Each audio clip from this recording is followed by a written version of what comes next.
Telespettatori di Tele4, buongiorno, benvenuti a un altro appuntamento con Sveglia Trieste. Come sempre staremo insieme fino alle ore 10. Gli ospiti che saranno accanto a me dalle 8 alle 9 Roberto Cason, consigliere comunale di Civica Idea Giuliana, dalle 9 alle 10 Sergio Persoglia del Partito Democratico. Il numero di telefono a cui intervenire lo conoscete, ma comunque è sempre quello, 040 977 8910, svegliatrieste@tele4.it è l'indirizzo di posta elettronica. Allora, oggi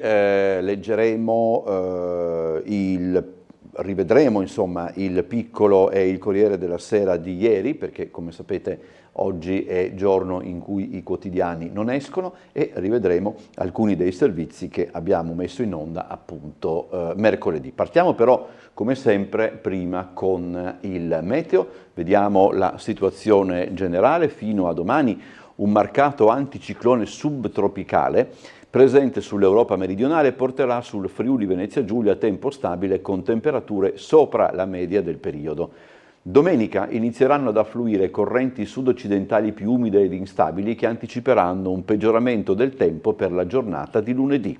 Pertanto per oggi su pianura e costa cielo in prevalenza sereno, sulla zona montana poco nuvoloso o al più variabile per la formazione di cumuli pomeridiani, temperature al di sopra della media del periodo, venti di brezza. Per domani sostanzialmente uguale, su pianura e costa cielo poco nuvoloso, sulla zona montana variabile con maggiore nuvolosità nel pomeriggio, quando sarà possibile qualche locale rovescio temporale, più probabile in Carnia, temperature al di sopra della media del periodo, venti di brezza. Per domenica su pianura e costa cielo in genere variabile, sulla zona montana nuvoloso, dal pomeriggio saranno possibili rovesci o temporali sparsi più probabili sulla zona montana, ma che potrebbero interessare localmente anche la pianura e la costa. Soffierà vento moderato da sud o di scirocco sulla costa. Allora, questa è la prima pagina del Piccolo appunto dell'altro giorno, ma noi la saltiamo. Come invece per quanto riguarda il Corriere della Sera leggiamo il caffè di Massimo Gramellini, perché questo è veramente qualcosa di abbastanza angosciante. Allora, gli eroi non stanno solo sui libri o negli altri ripostigli del nostro immaginario. A volte capita che assumano le sembianze di un essere umano reale, contemporaneo, vicinissimo a noi. Come questa ragazza senza nome, perché non si può scriverlo su un giornale e dandogliene uno di fantasia si rischierebbe di toglierle consistenza. Nasce e cresce in Calabria, in un paesino dell'Aspromonte. Quando è poco più che una bambina viene violentata, assieme a un'amica, dai figli di qualche mamma santissima locale. Violentata e ripresa con il telefonino per 2 anni. La ragazza trova la forza di andare a denunciarli alla polizia e già questo, in un contesto del genere, rasenta l'eroismo. Invece è solo l'inizio, perché da quel momento tutti, tranne la madre, fanno il vuoto attorno. I compaesani, vabbè, ma anche il fratello e la sorella le suggeriscono di buttarsi dalla finestra o almeno di farsi passare per matta. Lei resiste, allora intervengono i parenti adulti, la nonna e lo zio, per ordinarle di ritirare la denuncia contro i violentatori. Ma lei resiste. Così la chiudono in una stanza e la prendono a frustate con una corda, tappandone la bocca perché nessuno senta le urla. Lei resiste, non ritira la denuncia e adesso tutti gli aguzzini di questa storia talebana nel cuore dell'Europa sono dove devono stare, in carcere. Nel frattempo la ragazza ha scollinato i 18 anni e presto andrà altrove a rifarsi una vita che ci auguriamo sia finalmente degna di lei. Allora, intanto vi facciamo vedere, prima di andare avanti appunto con la lettura, vi facciamo vedere delle immagini che si riferiscono a quanto accaduto ieri pomeriggio ad Opicina, dove è andato a fuoco un camper e si è verificato tutto all'incirca intorno alle 18:30 del pomeriggio. L'incendio è venuto appunto al camper all'interno del campeggio Obelisco e si è esteso coinvolgendo almeno 2 roulotte e altrettante autovetture in sosta accanto alle strutture. Numerose le esplosioni di bombole di GPL. Il personale dei Vigili del Fuoco, con una squadra, 2 autobotti della sede centrale del Comando Giuliano e un'ulteriore autobotte giunta dal distaccamento di Monfalcone, ha operato per la messa in sicurezza dell'area. L'incendio è stato definito sotto controllo attorno alle 20, si registra una persona leggermente ferita presa in carico dal personale sanitario. Adesso possiamo proseguire con il piccolo. Meloni rivendica stipendi più alti, Schlein in pressing sul salario minimo. Questa fondamentalmente è stata anche, come posso dire, l'argomento principale delle celebrazioni del 1° maggio.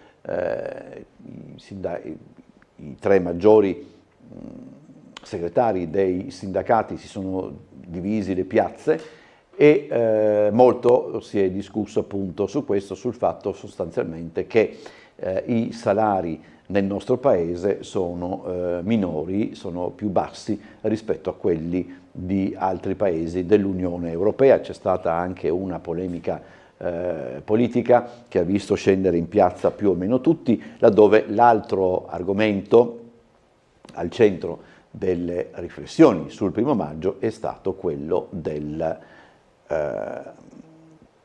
incidenti sul lavoro, della sicurezza sul lavoro. C'è stato però anche, per quanto riguarda la nostra regione, ieri un fatto di cronaca. A Romance di Sonzo è morto un 23enne durante una gara di motocross, si chiamava Filippo Morello. Il giovane ha perso il controllo della sua moto ruzzolando rovinosamente a terra. Un paio di concorrenti non sono riusciti ad evitarlo e lo hanno investito. Il ragazzo era di Orsago. La famiglia è attiva nell'associazionismo, il presidente del Motor Club Polcenigo, ragazzo modello, sempre disponibile. E credo che di questo ci occuperemo oggi nei telegiornali regionali anche, ma non solo. Allora, adesso vediamo un pochettino, se riesco a muovermi, di andare avanti con la lettura a questo punto anche delle pagine online del piccolo. Il corteo del 1° maggio a Trieste in 3.000 per chiedere più sicurezza. La manifestazione organizzata da CGIL, CISL e UIL. La CGIL: abbiamo un problema oggettivo di crisi industriali a Trieste. Questa è l'immagine per quanto riguarda appunto il corteo del 1° maggio ieri appunto a Trieste. Allora, proseguiamo. È un po' difficile, per dire la verità, con tutti questi. Allora, camper in fiamma al campeggio di Obelisco di Opicina, un ustionato lieve, coinvolti altri mezzi. Pallanuoto: finisce il sogno tricolore di Trieste, Alabardati sconfitti a Brescia, ora testa alla finalina per il bronzo. Un altro colpo di scena a Monfalcone, cambia il vice sindaco da Zorzenon a Calligaris. La triestina Orlando: il moto sincronizzato come ragione di vita, sogno le Olimpiadi. E poi andiamo avanti con altre notizie, ma insomma diventa un pochettino difficile in ogni modo districarsi. Andiamo avanti ancora con il piccolo. Vi ripeto, noi stiamo leggendo il piccolo dell'altro giorno, cioè di ieri. Con maggio la politica si riaccende, subito i nodi sicurezza e migranti. La festa del lavoro di chi non riposa, cioè storie delle nuove figure professionali operative 7 giorni su 7. In regione cresce il tempo indeterminato, in Veneto il part-time. Allora c'è un dentista attivo 24 ore su 24, il social media manager con l'ufficio in tasca, la guida turistica, si salva il Natale, l'unica festività a casa, e poi la content creator sempre connessa, ma era il mio sogno. Allora, conclave, in attesa che incominci, si sta insomma raccontando tutto ciò che è collaterale per certi versi. Il sollievo dei cardinali dopo il ritiro di Becciu, il collegio ringrazia il porporato per il passo indietro che evita veleni sul voto, l'alto prelato darà ancora battaglia per vedere affermata la propria innocenza. Allora, poi qui, accusato di abusi, Cipriani non lascia, e il cardinale peruviano Juan Luis Cipriani Torna, arcivescovo emerito di Lima, che pur essendo accusato di abusi pedofili e sanzionato dal pontefice, si è presentato a Roma per le esequie del Papa e ora partecipa alle congregazioni più alle pre-conclave. Cipriani, 81 anni, non è elettore, è da partire all'Opus Dei.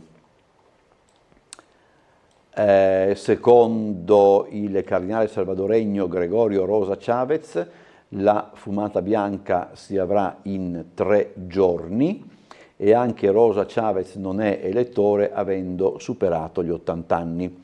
Il fronte dei più giovani cerca un papa che sia un leader capace di umiltà e abbia continuità con Francesco.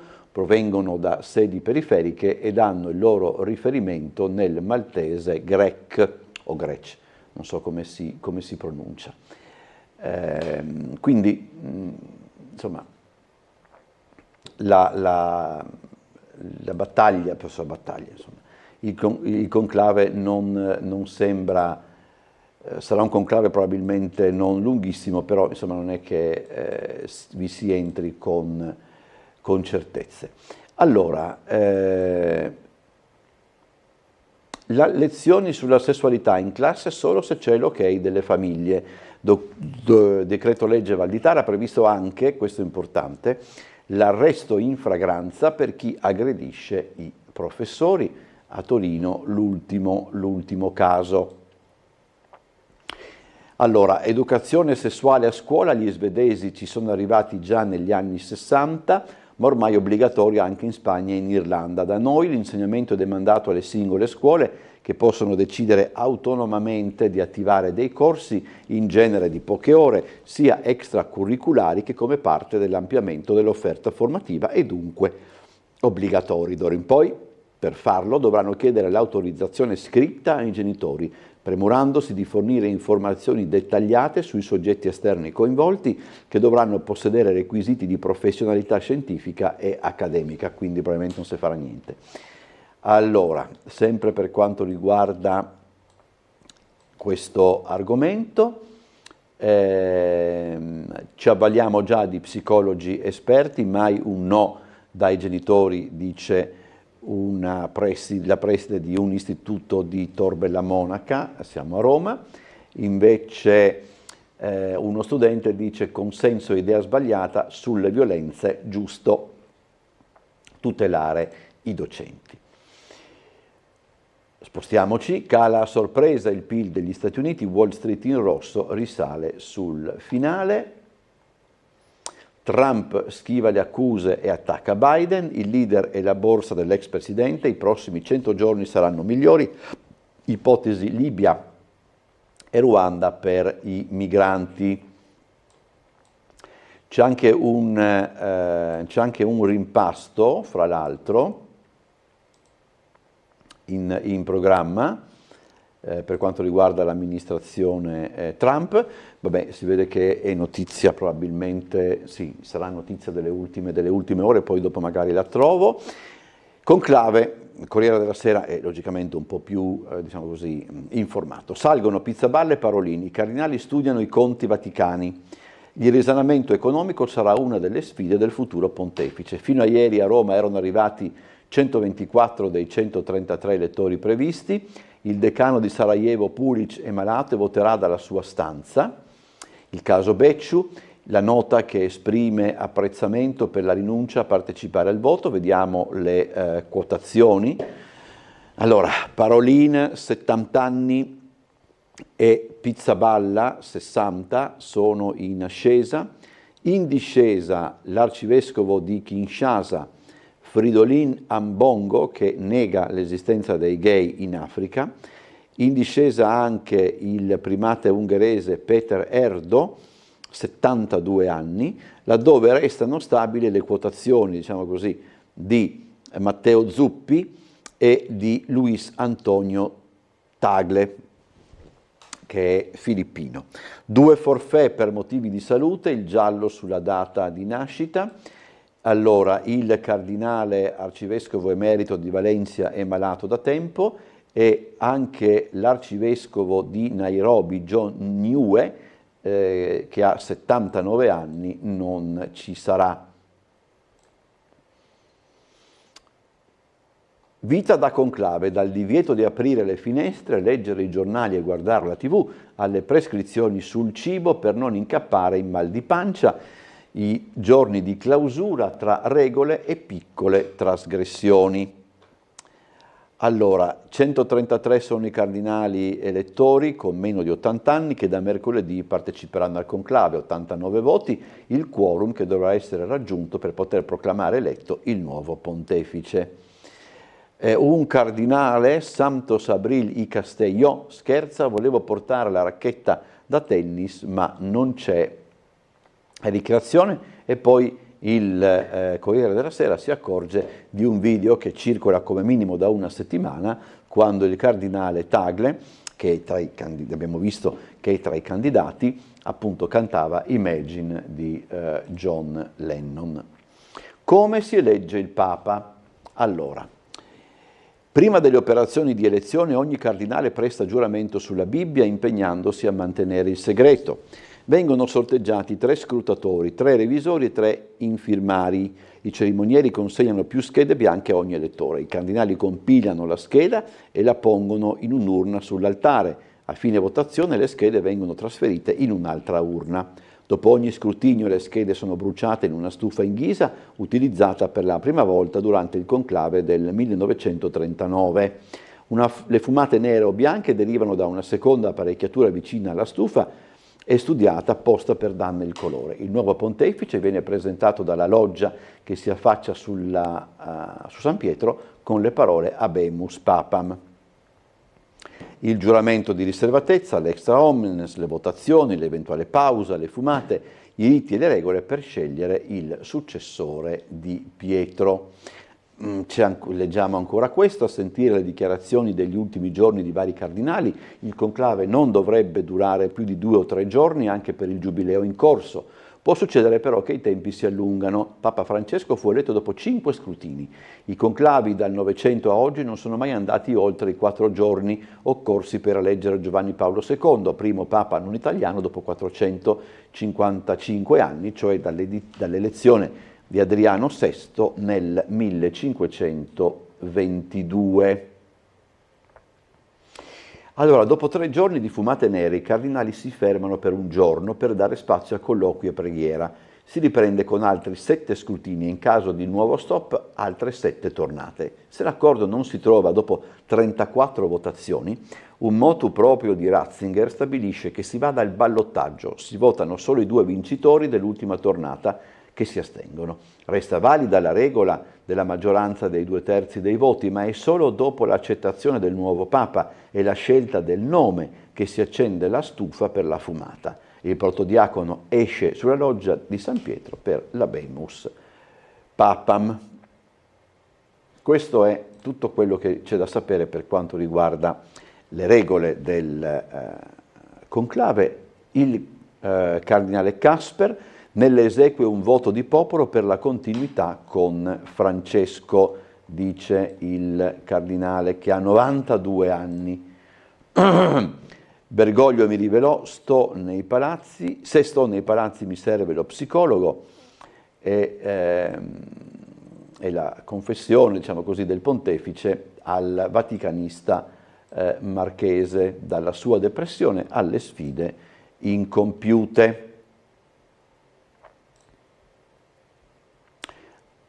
per il nuovo pontefice sia ancora in alto mare, ma prevarrà l'unità, dice il fondatore della comunità di Sant'Egidio.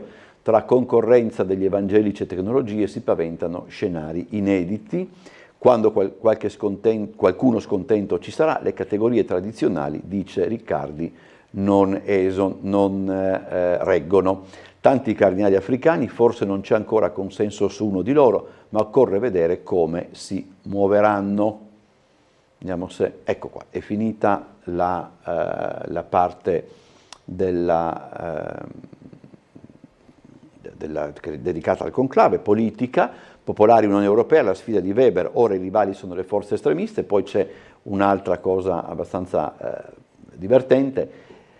L'ex deputato europeo Dino Giarrusso torna e parteciperà all'Isola dei Famosi e il suo nome completa il cast di cui farà parte anche un altro politico, Mario Adinolfi, e tutto comincia il 7 maggio, guarda caso il primo giorno di conclave. Allora, vediamo se, non credo ancora, ma insomma dalla regia quando volete potete anche preparare il collegamento con la sala operativa della polizia locale. Io intanto torno alla lettura del piccolo, ripeto ancora, di ieri. Vediamo, giustizia di comunità, a Trieste il primo hub, dov'è? A Trieste, ho sbagliato, a Trieste il primo hub, poi il gemello a Udine, università, regione ed enti del terzo settore alleati, fondi per oltre 1.800.000 euro, reinserimento sociale di chi sconta misure penali e supporto a vittime di reati. Aree adatte a impianti fotovoltaici, sì del governo alla legge regionale.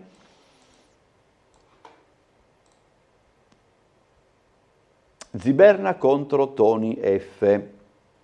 Il cantante non esprime i nobili valori di Gorizia 2025. Il sindaco isontino prende le distanze dal concerto evento previsto il 13 luglio, l'organizzatore porterà tanti giovani in città, tace promoturismo FVG, invece l'assessore regionale alla cultura Anzil, non è opportuna la censura sull'arte. L'opposizione non è compatta, il Ni del PD, Roldo contraria le reazioni della minoranza nei consigli regionale e comunale all'esibizione del rapper.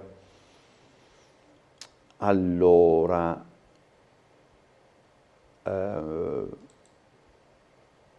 qui siamo alla pagina economica, adesso andiamo avanti con queste pubblicità e poi arriviamo alle pagine direttamente di Trieste. C'è una novità per quanto riguarda i vertici del CRAL, dell'autorità portuale.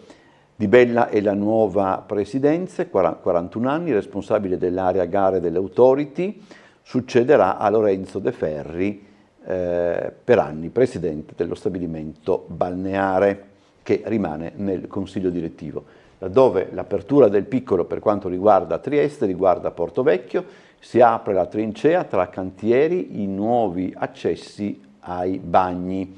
I lavori avanzano dal viale alle prese con l'infiltrazione al ponte pedonale in ferro da ristrutturare. Allora, adesso vi proponiamo invece, per quanto riguarda i nostri servizi, quello che abbiamo dedicato all'armamento della polizia locale. Entro l'estate sarà appunto completato questo processo, ne abbiamo parlato con l'assessore alla sicurezza De Gavardo e con il vicecommissario del distretto 2 di Via Giulia. Siamo a un ottimo punto, nel senso che dietro a noi c'è il distretto appunto di Via Giulia, che è l'ultimo ad essere stato armato qualche settimana fa, e ora manca soltanto il distretto di Via Locchi e poi il completamento dell'armamento sarà concluso. Quasi completato il processo di armamento della polizia locale a Trieste, manca solo il distretto di Vialocchi, dove 15 agenti attendono la dotazione della pistola. Un iter partito alla fine del 2023 e che entro l'estate vedrà la sua conclusione. Ci tenevo a dire che nel momento in cui il corpo sarà completamente armato noi saremo in grado anche di gestire i turni notturni. Sono partite alcune interlocuzioni con la prefettura in questo senso. Durante le notti la polizia locale esprimerà 2 pattuglie e si occuperà principalmente del rilievo degli incidenti stradali, lasciando quindi le altre forze dell'ordine libere di operare su tutti i temi che riguardano ordine e sicurezza pubblica. Possiamo dire che la mission che si è data il comando della polizia locale è stata sicurezza innanzitutto, sicurezza per il maneggio, sicurezza per la conservazione delle armi e sicurezza nell'eventuale utilizzo. Tutti gli operatori prima di essere dotati dell'arma hanno frequentato un corso di formazione. Adesso che sono dotati dell'arma continuano a frequentare dei corsi 3 volte all'anno fanno un corso al poligono, ci esercitiamo al poligono al tiro segno nazionale di Opicina, dove ci si addestra sia al maneggio che tutte le operazioni della sicurezza, quindi il carico e lo scarico dell'arma. I distretti e il comando sono stati dotati di vani appositi con sistemi d'allarme molto avanzati appunto per la massima sicurezza durante la conservazione delle armi quando non vengono utilizzate. Quindi un vero e proprio armadio blindato? Sì, direi anche qualcosa di più. Allora, c'è sul Corriere della Sera un accenno per quanto riguarda la politica regionale, Friuli Venezia Giulia, scontro sul terzo mandato, la Lega incalza gli alleati. Quella del terzo mandato è veramente la questione appunto che riguarda la politica, non soltanto la politica locale. Trento e Bolzano al voto, test per i partiti, il capoluogo Alto Adesino potrebbe andare per la prima volta al centrodestra. La corsa a sindaco domenica, 260 comuni, a Trento centro-sinistra favorito.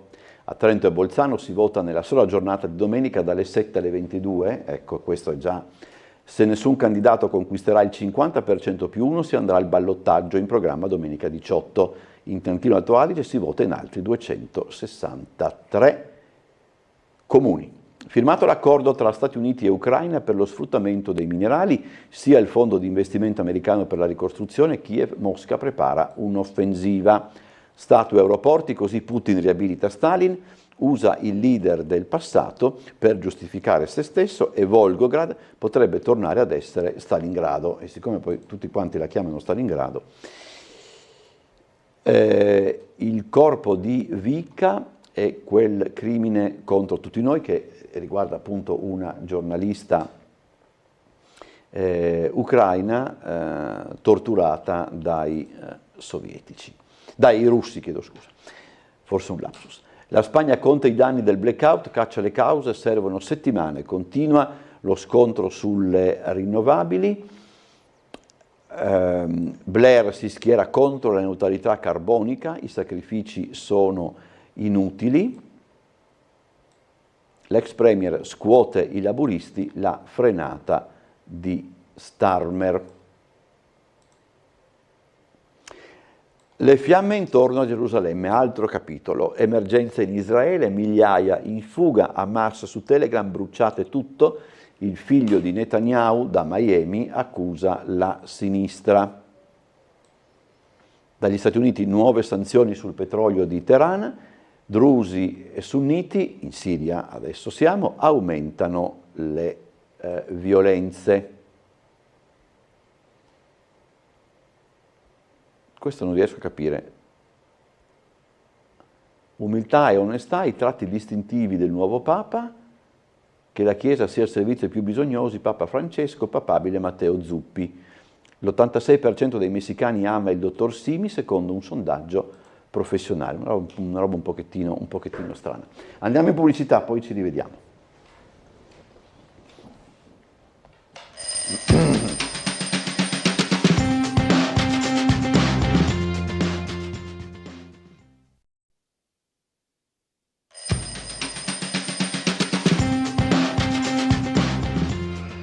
Allora, rientriamo in studio, vi ricordo 040 977 8910 è il numero di telefono a cui intervenire, svegliatrieste@tele4.it, l'indirizzo di posta elettronica. Roberto Casone, consigliere comunale di Civica Idea Giuliana, sarà con noi dalle 8 alle 9, Sergio Persoglia del Partito Democratico sarà invece con noi dalle 9 alle 10. Allora, tutti gli autovelox fuori norma, le multe a rischio annullamento, manca ancora il decreto di omologazione, scontro tra il Ministro e l'ANCI sul censimento. Allora, cronaca, lancia dal balcone la figlia di 7 mesi, mamma in arresto, strangolata in casa, accusa il compagno, ha fatto sparire il suo cellulare. C'è un'intervista con Ornella Vanoni. Paoli fu un amore sofferto, con Streller sperimentai tutto, la mia Milano non c'è più, è escludente e nevrastenica. Ornella Vanoni, appunto, in TV da Fazio mi diverto molto, non ne posso più di cantare l'appuntamento. È molto divertente, insomma. La Vanoni poi uscirà anche con un libro che si chiama Vincente o Perdente.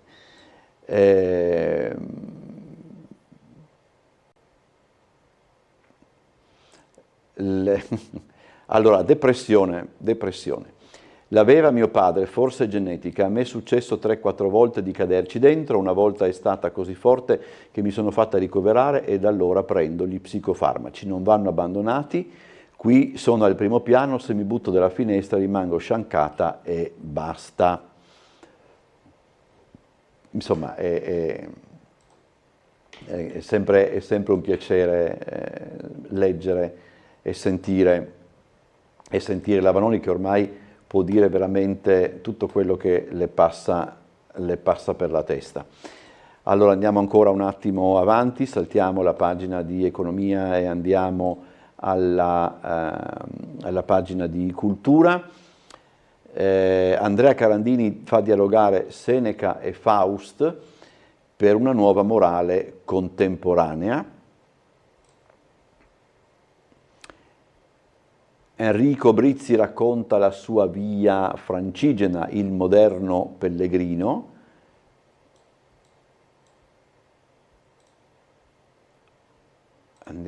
Arriveremo adesso, ecco qua, spettacoli. Umberto Broccoli racconta l'Italia dopo il 1945. C'è un'intervista con Big Mama, doppio impegno per la rapper, conduttrice del concertone, presentatrice di Eurovision dall'Italia. Qui abbiamo invece la pagina delle recensioni di teatro e di dischi. Vediamo se c'è anche quella del cinema, sì. Allora, una vincente intrigo per le spie di Soderbergh è la recensione positiva per il film Black Bag, doppio gioco di Steven Soderbergh. Sono tutti quanti bei film quelli che il Corriere recensisce questa settimana.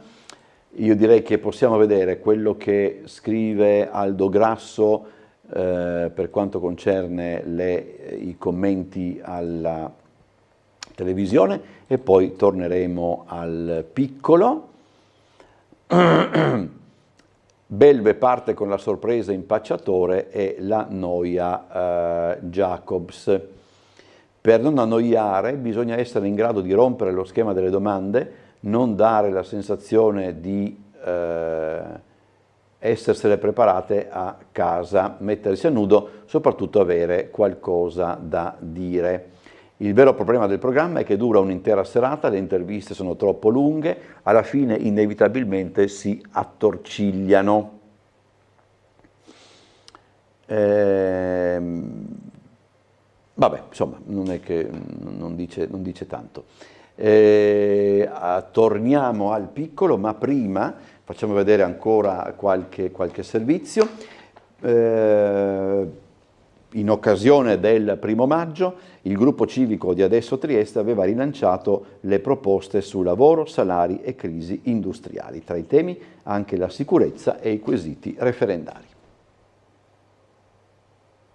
Un tavolo permanente per la reindustrializzazione sostenibile a Trieste, ma focus anche verso i quesiti referendari sul lavoro, la precarietà, la sicurezza e il salario minimo. Il gruppo civico di Adesso Trieste è proiettato verso la giornata del 1° maggio con una serie di riflessioni che riprendono oltretutto i tavoli tematici che loro stessi hanno organizzato recentemente. Crisi industriali, lavoro povero, sono tutti temi che sono sotto la nostra attenzione ormai da tempo, sui quali abbiamo proposto anche diversi interventi. Penso al tema del salario minimo, che dal nostro punto di vista bisognerebbe iniziare a istituire fin dal livello comunale, fissando una soglia sotto la quale non si può andare per gli appalti gestiti direttamente dal comune, ma c'è anche appunto il nostro sostegno ai quesiti referendari sul lavoro, oltre a quello sulla cittadinanza, anche quelli che riguardano la dignità del lavoro, la riduzione della precarietà nel mondo del lavoro e soprattutto l'aumento della sicurezza sul lavoro, che è un tema assolutamente fondamentale. Secondo i civici è necessario affrontare le crisi industriali in un contesto d'insieme per cercare di dare una linea comune alle varie situazioni, magari con l'avvicinamento del settore scientifico e logistico, punti forti del territorio, per un ragionamento complessivo utile a capire le corrette modalità di intervento. Ragionare e coinvolgere tutte le parti interessate in una discussione che sia capace di affrontare a livello sistemico e non singolarmente tutte quelle che sono appunto le crisi industriali che stanno investendo l'area triestina, proprio partendo anche da quelle che sono le competenze, le qualità del nostro territorio, e basti pensare al sistema Trieste, quindi al sistema relativo all'ambito scientifico e tecnologico e al sistema portuale logistico, e facendo appunto perno su questi due pilastri, no, della nostra area, ragionare su quello che può essere una visione di lungo periodo per un percorso di reindustrializzazione della nostra area. Torniamo alla lettura del piccolo. Allora, purtroppo c'è una notizia, tragedia del Monte Monviso, morto ricercatore della Sissa. C'è stato un incidente in zona Cacciatore, Centauro Grave rischia una gamba, e poi c'è stato anche un incidente in via Cantù. Una marea rossa con 1500 bambini invade di corsa Piazza Unità d'Italia. Questo è diciamo la Spring Young, che è l'anticipo della Spring Run. C'è si fa un po' di confusione con i nomi. Allora vediamo questo breve servizio che abbiamo realizzato. La Trieste Spring Young ha aperto oggi in Piazza Unità l'edizione 2025 della Trieste Spring Run. Organizzata come la sorella maggiore, in programma domenica da Trieste Atletica e da APT Miramar, la manifestazione quest'anno ha visto al centro la città. Il progetto Alla scoperta di Trieste, percorso educativo che accompagna i bambini alla conoscenza del Faro della Vittoria, uno dei simboli più identitari e affascinanti di Trieste, ha guidato i 1500 e più partecipanti provenienti da 6 scuole primarie per l'infanzia attraverso laboratori creativi, racconti illustrati ed attività affidate agli educatori. Di più, l'esperienza quest'anno è stata arricchita anche dalla presenza della replica di Batar, uno dei dinosauri carnivori più grandi mai esistiti, arrivato dal laboratorio di Flavio Bacchia. Oltre agli spunti culturali e scientifici, la Trieste Spring Young ha proposto anche momenti di condivisione, movimento e gioco sano, grazie al sostegno, fra gli altri, della Fondazione CR Trieste, da sempre attenta alla costruzione di una società più inclusiva fin dalla tenera età. La Spring Run torna domenica con gli appuntamenti più attesi, la 21 km da Duino verso Piazza Unità e la Family non competitiva, 7 km da Miramare, anche in questo caso verso Piazza Unità.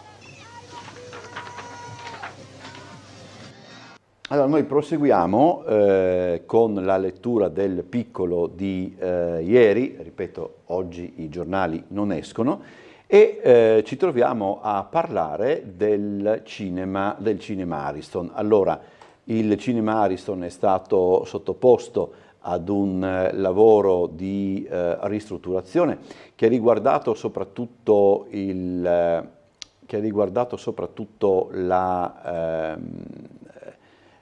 diciamo, non tanto l'aspetto tecnico, perché per quanto concerne la proiezione e le proiezioni e tutto il resto, il cinema era già diciamo, aggiornato, mettiamola così, ma insomma si è intervenuti un pochettino sulla sala, si è ricavato anche uno spazio dove verranno organizzati incontri, eccetera. Insomma, diciamo, il cinema è pronto per ritornare. Allora, ed è stato appunto presentato un po' alla cittadinanza e anche agli addetti ai lavori. Rivediamo. Il cinema Ariston non è soltanto una sala cinematografica. Per generazioni di cinefili quello spazio legato ancora alla memoria di Mario De Luick e Piero Percavassi è stato tanto di più. Potevi vedere, magari da solo e per la prima volta in quella sala, un non memorabile film di Robert Altman, Una coppia perfetta, oppure lustrarti gli occhi con Barry Lyndon nella sala all'aperto, senza controllare il cielo ogni 2x3, perché piovesse, la proiezione riprendeva sotto al riparo. Era, quando una simile definizione aveva senso, una sala d'essai l'Ariston, che non disdegnava l'intrattenimento di qualità e Vita Mediterraneo, tanto per citarne un paio, o pellicole di impegno assoluto, La lista di Schindler. L'Ariston, dopo quasi 2 anni di lavori, contributo PNRR con interventi dell'assessorato alla cultura della Regione, di Banca Etica e Intesa San Paolo, ma anche della Fondazione CR Trieste, è pronto, con uno spazio in più ricavato sul lato sinistro della vecchia sala, per tornare a proiettare film, ma anche grazie al lavoro di Silvia Fontana, Francesco Semerani e di Andrea D'Apretto, peraltro. Ospiteremo presentazioni di libri, piccole mostre, piccoli eventi musicali, workshop, laboratori per bambini, come abbiamo sempre fatto, ma ampliando l'offerta anche grazie a questi nuovi spazi molto belli, confortevoli, e siamo anche in una zona bellissima di Trieste, che forse negli anni è stata un po' dimenticata, invece avendo qui davanti un viale alberato meraviglioso con una bellissima vista sul mare, una zona pedonale, pensiamo che sia il luogo adatto questo dell'Ariston per riportare la gente al cinema per prima cosa, ma anche a ritrovare quei momenti di incontro e di socialità. 247 poltrone in velluto blu, uno schermo di ultima generazione ottimizzato per la proiezione al laser, uno spazio caffetteria gestito da MAG, la possibilità di estendersi anche all'esterno. Tutto aspetta solo i collaudi necessari, poi verosimilmente a giugno si riparte. Conserva quel fascino antico dei luoghi dove per generazioni si è visto delle storie, dove si sono vissute delle storie, e la cultura è così, è una personale, soggettiva rielaborazione di esperienze vissute. Qua se ne sono vissute tante, se ne vivranno ancora, questo è molto bello, e in più è una dimostrazione di come con i luoghi della cultura si può anche fare una riqualificazione urbanistica, la città migliora grazie alla cultura. Allora, andiamo anche per quanto riguarda il piccolo alle pagine di cultura.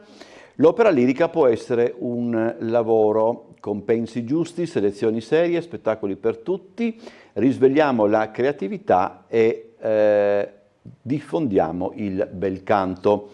Biloslavo e Michalessina Rossetti con Gli occhi della guerra, questa sera e domani.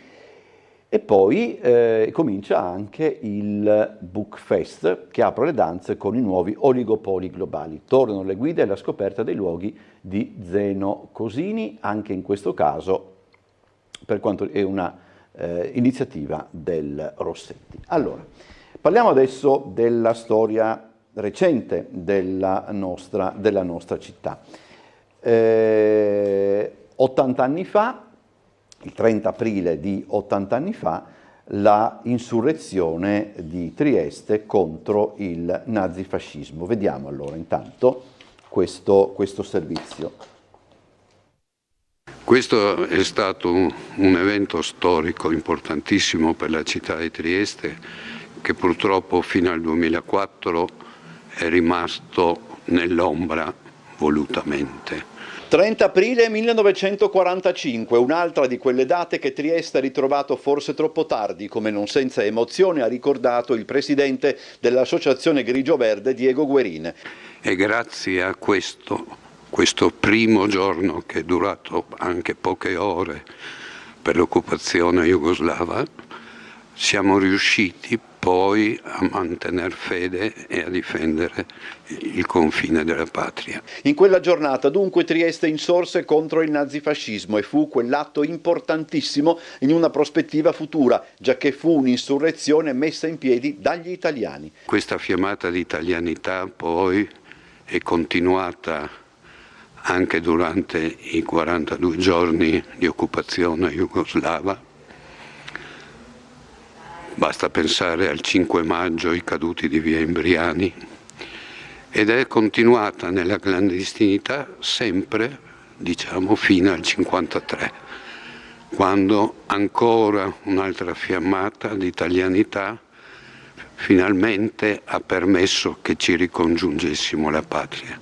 Stamani in Comune quella giornata di 80 anni fa è stata celebrata dal Presidente dell'Assemblea Francesco Panteca nel corso di una cerimonia breve, contrassegnata anche dall'intervento storico del professor Roberto Spazzali, durante la quale si sono ricordati i nomi di Antonio Fondasavio e di Don Marzari, che quell'insurrezione guidarono. Ad essi ci permettiamo di aggiungere quello di Fabio Forti, il quale, da Presidente dell'Associazione Volontari della Libertà, assai si spese affinché il 30 aprile entrasse di diritto nella storia della nostra città. E c'è una piccola polemica, perché proprio questo pomeriggio verrà presentato un gioco da tavolo, così si potrebbe definire, la corsa per la liberazione di Trieste. Oggi la presentazione è a Palazzo Gopčević e il presidente dell'Unione degli Istriani, Massimiliano Lakota, definisce questa idea subumana e ributtante. L'Unione degli Istriani semplicemente non ci sta a che le giornate che portarono alla liberazione di Trieste diventino un gioco da tavolo. Procediamo con ordine. L'appuntamento, segnalato dal Circolo della Stampa, è in programma venerdì pomeriggio alle 16 in Palazzo Gopčević, quando appunto verrà presentato La Corsa per Trieste, un gioco da tavolo, si legge nel comunicato, dedicato alla corsa per la liberazione della città di Trieste, caratterizzata dall'antagonismo tra le forze alleate, da un lato le forze britanniche e dall'altro i jugoslavi, e il Comitato di Liberazione e il Comitato di Unità Operaia. Ci saranno gli autori del gioco, ma anche il professor Raul Pupo, che modererà l'incontro. Siamo abituati a tutto, si legge in una nota infuocata vergata dal presidente dell'Unione degli Istriani Massimiliano Lakota. Ma questa iniziativa è fra le più vergognose degli ultimi tempi. Vilipendere la memoria di migliaia di soldati è cosa subumana, chiosa Lakota, che stigmatizza la decisione del comune di concedere la Sala Bazen per un'operazione definita ributtante, nonché la presenza del professor Pupo. Allora, cambiamo decisamente argomento e parliamo di basket. Sono partiti i lavori per la nascita del primo campo di Baskin di Trieste, Playground Revolution, il progetto promosso dalla Pallacanestro Trieste per il rione di Borgo San Sergio. Ecco che infatti diventa importantissimo per noi creare legami che vadano un po' al di là della giornata in sé, ma che possano creare rapporti duraturi con i giovani e fare squadra attorno a loro. Partiti i lavori di riqualificazione del campo di Borgo San Sergio. È la seconda tappa del progetto Playground Revolution, iniziativa promossa dalla Pallacanestro Trieste attraverso l'associazione Il Cuore in Campo Pallacanestro Trieste, ODV. Dopo l'opera di restyling del playground di Valmaura, la società sportiva ha rinnovato il proprio impegno a favore del sociale. Grazie a questo progetto, Borgo San Sergio ospiterà il primo campo da baskin all'aperto di Trieste. I canestri mobili saranno lasciati in custodia alla vicina parrocchia e potranno essere richiesti e usati da chi vuole svolgere questa attività all'aperto. Un progetto reso possibile grazie all'impegno di moltissimi ragazzi che hanno partecipato al bando con i loro disegni. Abbiamo ricevuto 200 e passa disegni da parte di ragazzi che fino adesso vengono considerati poco partecipativi alla comunità. Non è assolutamente vero, è stato difficilissimo scegliere il disegno più bello e noi siamo molto contenti di essere riusciti ad allargare e dare questa possibilità a tutta la città di sentirsi appartenente a un luogo che di fatto magari non ha nulla a che fare con il quartiere che conoscono di più. Quindi grazie a tutti i ragazzi che hanno partecipato, è stato fondamentale per noi. È un giorno come l'anno scorso a Valmaura, 19 aprile, per coinvolgere di nuovo la città, le famiglie, continuare a abbracciare questa città dando un po' di ispirazione, energia anche per i ragazzi, per trovare forse anche una passione nella vita, però sì, un progetto che è molto caro ai nostri cuori a Pallacanestro Trieste. La nuova Pallacanestro Trieste, diciamo, nata l'anno scorso all'inizio del campionato di Serie A2, è sempre stata una realtà molto attenta e sociale, e molto attenta a coinvolgere tutti, e quindi anche il fatto che questo sarà il primo campetto all'aperto agibile anche per praticare il baskin è una cosa secondo me fantastica, e quindi niente, è bello far parte di Pallacanestro Trieste, è bello essere qui questa mattina, è bello vedere un posto che già di per sé è stupendo, perché questo parco è meraviglioso, e poter contribuire nel renderlo ancora più bello è sicuramente una fortuna, un orgoglio. Il campo verrà inaugurato mercoledì 7 maggio. Grazie. Allora, il cambio al vertice della Grado impianti turistici non va giù a molti frequentatori abituali della spiaggia che hanno avviato una raccolta di firme da inviare alla Regione per chiedere la riconferma di Roberto Marin. Una petizione per chiedere alla Regione di far rimanere Roberto Marin al vertice della Grado impianti turistici. A lanciare l'idea il giorno di Pasquetta è stata Francesca Bruni, abituale frequentatrice della spiaggia gestita dalla GIT, e subito l'iniziativa si è diffusa tra gli utenti locali e turisti stranieri, tanto da consentire in pochi giorni la raccolta di oltre 600 firme tra web e cartaceo per chiedere continuità in una gestione che negli ultimi 3 anni è stata molto apprezzata. Abbiamo cominciato a raccogliere le firme di quelli che erano in spiaggia in quel momento, e abbiamo anche interessato diversi ospiti austriaci e tedeschi, i quali anche loro subito hanno aderito all'iniziativa, tant'è vero che poi hanno fatto anche con i loro amici, i loro conoscenti in Austria e via dicendo, hanno mandato delle mail al promoturismo dicendo che anche loro avrebbero preferito la riconferma di Marin, in quanto gli ultimi 3 anni c'erano state delle ottime situazioni. Sulla riconferma o meno di Marin alla guida della GIT, la Regione dovrebbe decidere lunedì 5 maggio al ritorno del presidente Fedriga e dell'assessore Bini dal Giappone. Sono state apportate tante migliorie sulla spiaggia, sui lettini, sui servizi, l'ospitalità, sulla sicurezza anche, perché quindi anche la sicurezza è stata garantita, ogni volta che arrivava qualche tipo banda di ragazzini e roba del genere, immediatamente c'era un intervento da parte degli addetti della spiaggia e venivano allontanati. Di tutta la gestione, io pensi sono 64 anni che vado a Grado, per cui... Allora, il nostro telespettatore Piero dice: ieri, in occasione della festa del lavoro, si è tenuta in piazza Sant'Antonio una partecipata manifestazione denominata Primo Maggio Tricolore, alla quale sono intervenuti esponenti del mondo politico, culturale, sindacale, associazionistico e storico. Come sempre la manifestazione si è svolta in un clima di festa e privo del benché minimo incidente.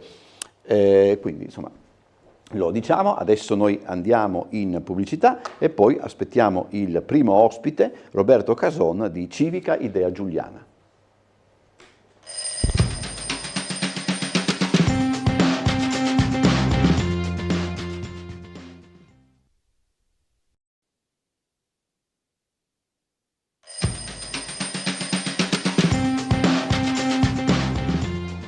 Allora, è con noi, come annunciato, Roberto Cason, consigliere comunale di Civica Idea Giuliana. Grazie Cason. Buongiorno, grazie a voi per l'invito. Nei nostri studi. Allora, abbiamo parecchi argomenti. Io direi che possiamo cominciare subito partendo proprio dal primo maggio, cioè dalle riflessioni che ieri si sono fatte a livello nazionale, ma insomma poi sono riflessioni che fondamentalmente si fanno anche chiacchierando, insomma, no? Qual è quella che è la più colpita rispetto appunto agli argomenti di cui abbiamo parlato anche prima, o che è la più interessata, diciamo così? Ma, gli argomenti sono Più o meno sempre gli stessi ogni anno. Da qualche anno sì. Sì, diciamo le cose anche come stanno. A Trieste hanno manifestato circa in 3.000 in piazza, in corteo, si sono ritrovati, organizzati dalle sigle maggiormente rappresentative a livello nazionale e locale. Da sempre organizzano insomma, la CGIL, il CISL e UIL, insomma, questo evento, questa manifestazione. Giusto manifestare, giusto ricordare una data appunto quella della festa dei lavoratori che nasce, ricordo, alla fine degli anni del 1800 con la rivoluzione industriale, dove il capitalismo ebbe sopravvento rispetto al proletariato, alla classe operaia, ai lavoratori proprio, e quindi da lì le prime battaglie e anche le prime vittorie dei lavoratori con le 8 ore, no, che sono state proprio fissate, no? È partito tutto dagli Stati Uniti, nello stato dell'Illinois, ricordo, a Chicago, con appunto questo primo diritto per i lavoratori delle 8 ore giornaliere, perché all'epoca si facevano turni veramente stressanti di 10-12 ore, non vi era nessun diritto, quindi uno dei primi diritti insomma, conquistato dai lavoratori fu appunto questo. Manifestazioni in piazza che videro anche l'uccisione di alcuni manifestanti e da lì insomma, la commemorazione di questi da parte dei partiti socialisti europei con la prima e la seconda appunto internazionale, la seconda in cui che si tenne appunto a Parigi alla fine del 1800 e che fissò appunto come data per quanto riguarda la festa dei lavoratori appunto il 1° maggio. Quindi è giusto insomma commemorare, è giusto riconoscere anche il ruolo del lavoratore che è importante a tutti i livelli, sia quello subordinato sia quello autonomo, e quindi proseguire appunto con diciamo, il mantenimento ma anche qualcosina in più. Qualcosina in più, che cosa significa qualcosa in più? Qualche diritto in più per i lavoratori? Beh, ad esempio uno dei diritti dei lavoratori è quello di vivere nella vita lavorativa all'interno di un ambiente sicuro, prima di tutto. C'è quella frase, sapere che quando si esce di casa per andare a lavorare poi si possa ritornare a casa, esattamente. Purtroppo in Italia si registrano ancora circa 1.000 morti sul lavoro ogni anno, anche se sono state emanate nel tempo delle leggi, ricordo il decreto 626 del 94, l'81 del 2008 e tantissimi regolamenti, accordi anche, no? In sede di Stato-Regioni, che purtroppo sì, hanno portato ad un lieve miglioramento dei livelli di sicurezza per quanto concerne gli infortuni sul lavoro, sia quelli mortali, sia quelli che comportano lesioni importanti, ma anche per quanto riguarda, ricordo, le malattie professionali. Perché ci sono appunto che non sono considerati infortuni, ma alla fine lo sono in quanto protratti nel tempo, lentamente nel tempo. Quindi alla fine anche questi bisogna individuarli come infortuni. Quindi bisogna lavorare su questo, sicuramente ancora tantissimo. Il governo ha promesso con delle dichiarazioni, ieri mi sembra, l'altro ieri, in questi giorni appunto uno stanziamento di diversi milioni di euro per quanto riguarda gli investimenti in materia di sicurezza sul lavoro, quindi sicuramente bisogna fare ancora molto a livello di formazione e a livello di utilizzo di tecnologie per evitare gli infortuni sul lavoro. Sentiamo la prima telefonata, buongiorno. Eccoci qua, grazie alla gentile centralinista signorina Giorgia e alla regia che mi manda in onda. Buona giornata caro dottor Umberto e caro consigliere Casonda Claudio Visentini. Buongiorno, buongiorno. Buongiorno a tutti e due. Oggi, lei ne ha già accennato, ne ha parlato, oggi più che mai, dopo aver ascoltato in campo nazionale i sindacalisti a chiedere lavoro e sicurezza, come ha parlato adesso, in primis, aggiungo io, salari e pensioni adeguate al costo della vita. Importante qui a Trieste mantenere una quota significativa del comparto industriale, e le piccole iniziative imprenditoriali come i negozi d'artigianato e di prossimità, che hanno anche una grande valenza sociale. Cosa pensa di fare Idea Giuliana a tal proposito? Grazie e buon lavoro. Grazie, grazie. Abbiamo Claudio. già delle appunto idee, visto che ci chiamiamo Idea Giuliana, naturalmente abbiamo già delle idee sul tavolo. Allora, innanzitutto, proseguendo col discorso sicurezza sul lavoro, io tra l'altro me ne occupo anche professionalmente, quindi conosco molto bene la materia. Sì, bisogna veramente lavorare molto a tutti i livelli. Come dicevo, incentivare la formazione, quella formazione vera, non sulla carta, questo va ribadito fermamente, perché purtroppo abbiamo, e l'hanno fatto presente anche durante la giornata di ieri, assistito a delle situazioni diciamo illegali, quelle della vendita degli attestati di formazione senza farla. Ecco, questa cosa deve essere in qualche modo combattuta a tutti i livelli, prima di tutto al nostro livello politico.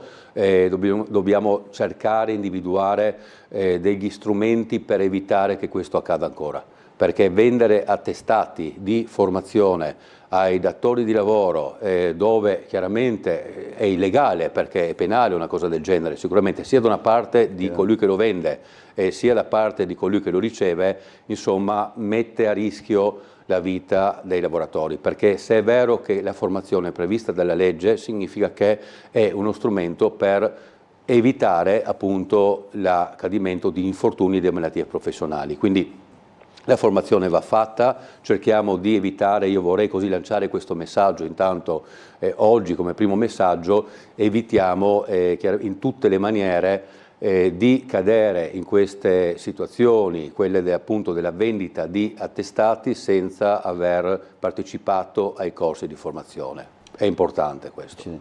Sentiamo la telefonata numero 2, buongiorno. Buongiorno, sono Sergio. Buongiorno. Giusto per eliminare degli equivoci, no? Sulla bandiera rossa, no? Che qualchedun la identifica come bandiera del Partito Comunista. La bandiera rossa del 1° maggio, senza segni di falsa martello o di altri simboli, identifica il sangue di quelle persone che sono state uccise, quegli operai e quelle operaie che sono morte sul lavoro, come che diceva il signor presente qua in studio, negli Stati Uniti a fine 800. Quindi rappresenta il sangue e non nessun altro significato politico, eccolo, solo questo volevo dire. Grazie. Grazie. Allora, già che ci siamo, le faccio una domanda: perché storicamente, perché da qualche tempo a questa parte le buste paga degli italiani sono, diciamo così, più basse rispetto a quelle degli altri paesi? Rispondo in modo molto chiaro e molto tranquillo anche, direi, su questo. Innanzitutto ci si batte oggi sul salario minimo, però vorrei anche dire che chi si sta battendo per il salario minimo sono proprio coloro che hanno stipulato i contratti collettivi fissando dei salari che in questo momento sono sotto la soglia di povertà.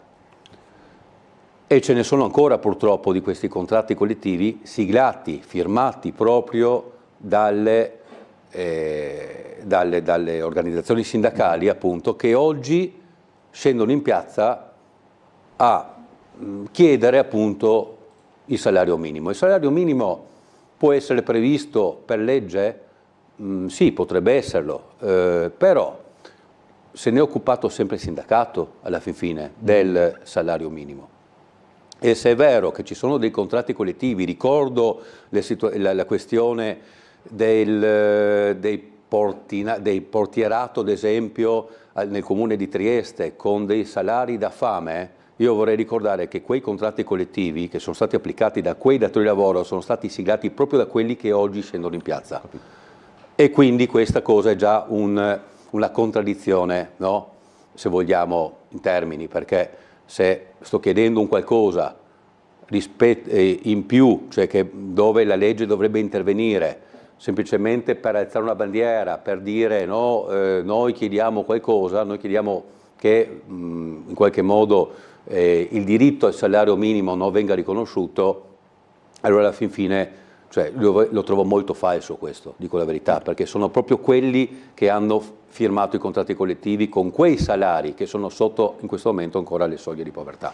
C'è da rinnovare, bisogna rinnovare i contratti collettivi, c'è una giungla di contratti collettivi in Italia incredibile, non so quanti ce ne sono, ma centinaia su tutti i settori. Noi troviamo in un settore, ad esempio quello del commercio, magari 5 contratti collettivi con salari diversi. Quindi... Quale applico? Allora forse bisognerebbe riordinare con legge, con regolamenti, appunto, l'emanazione di questi contratti collettivi.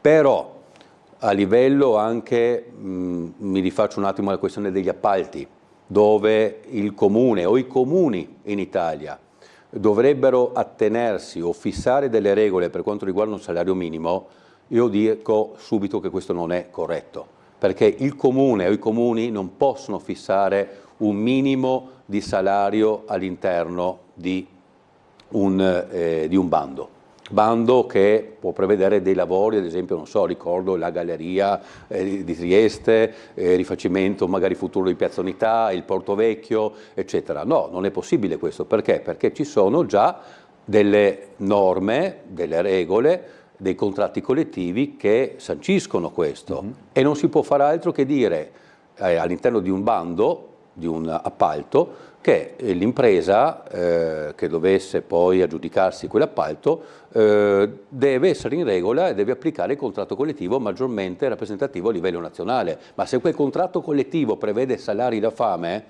noi non possiamo entrare nel merito di questo. Allora o interviene la legge col salario minimo, oppure bisogna riordinare tutta la questione dei contratti collettivi, tutto l'apparato dei contratti collettivi. La cosa molto semplice, cioè gli stessi che stanno oggi reclamando il salario minimo sono proprio quelli che hanno firmato contratti collettivi con salari bassi. Bisogna riordinare, o devono rinnovare i contratti collettivi, oppure bisogna riordinare tutto l'apparato dei contratti collettivi. Allora, qui c'è molta confusione, ecco, su questo. C'è una telefonata, spazio ai telespettatori, sì. Buongiorno. Buongiorno, lei a Cason, Paiero, Nivea, mi scusi, oggi sono un po' così. Allora, io volevo fare un esempio. L'altra settimana ho incontrato una persona che non vedevo da anni. Ha detto, finalmente sono andato in pensione, 67 anni, no? A 70 diventiamo fragili. E ha detto, adesso che sono in pensione devo badare a mia madre, ecco. Allora è veramente andiamo in pensione a 67 anni e poi tiriamo avanti ad accudire ai genitori e tutto quello che c'è da fare con i figli ed altro. Vero. Allora volevo, Cason, a proposito del discorso che faceva lei, mi sembra che adesso in giugno, uno ne parla, ci saranno referendum anche su Job Act.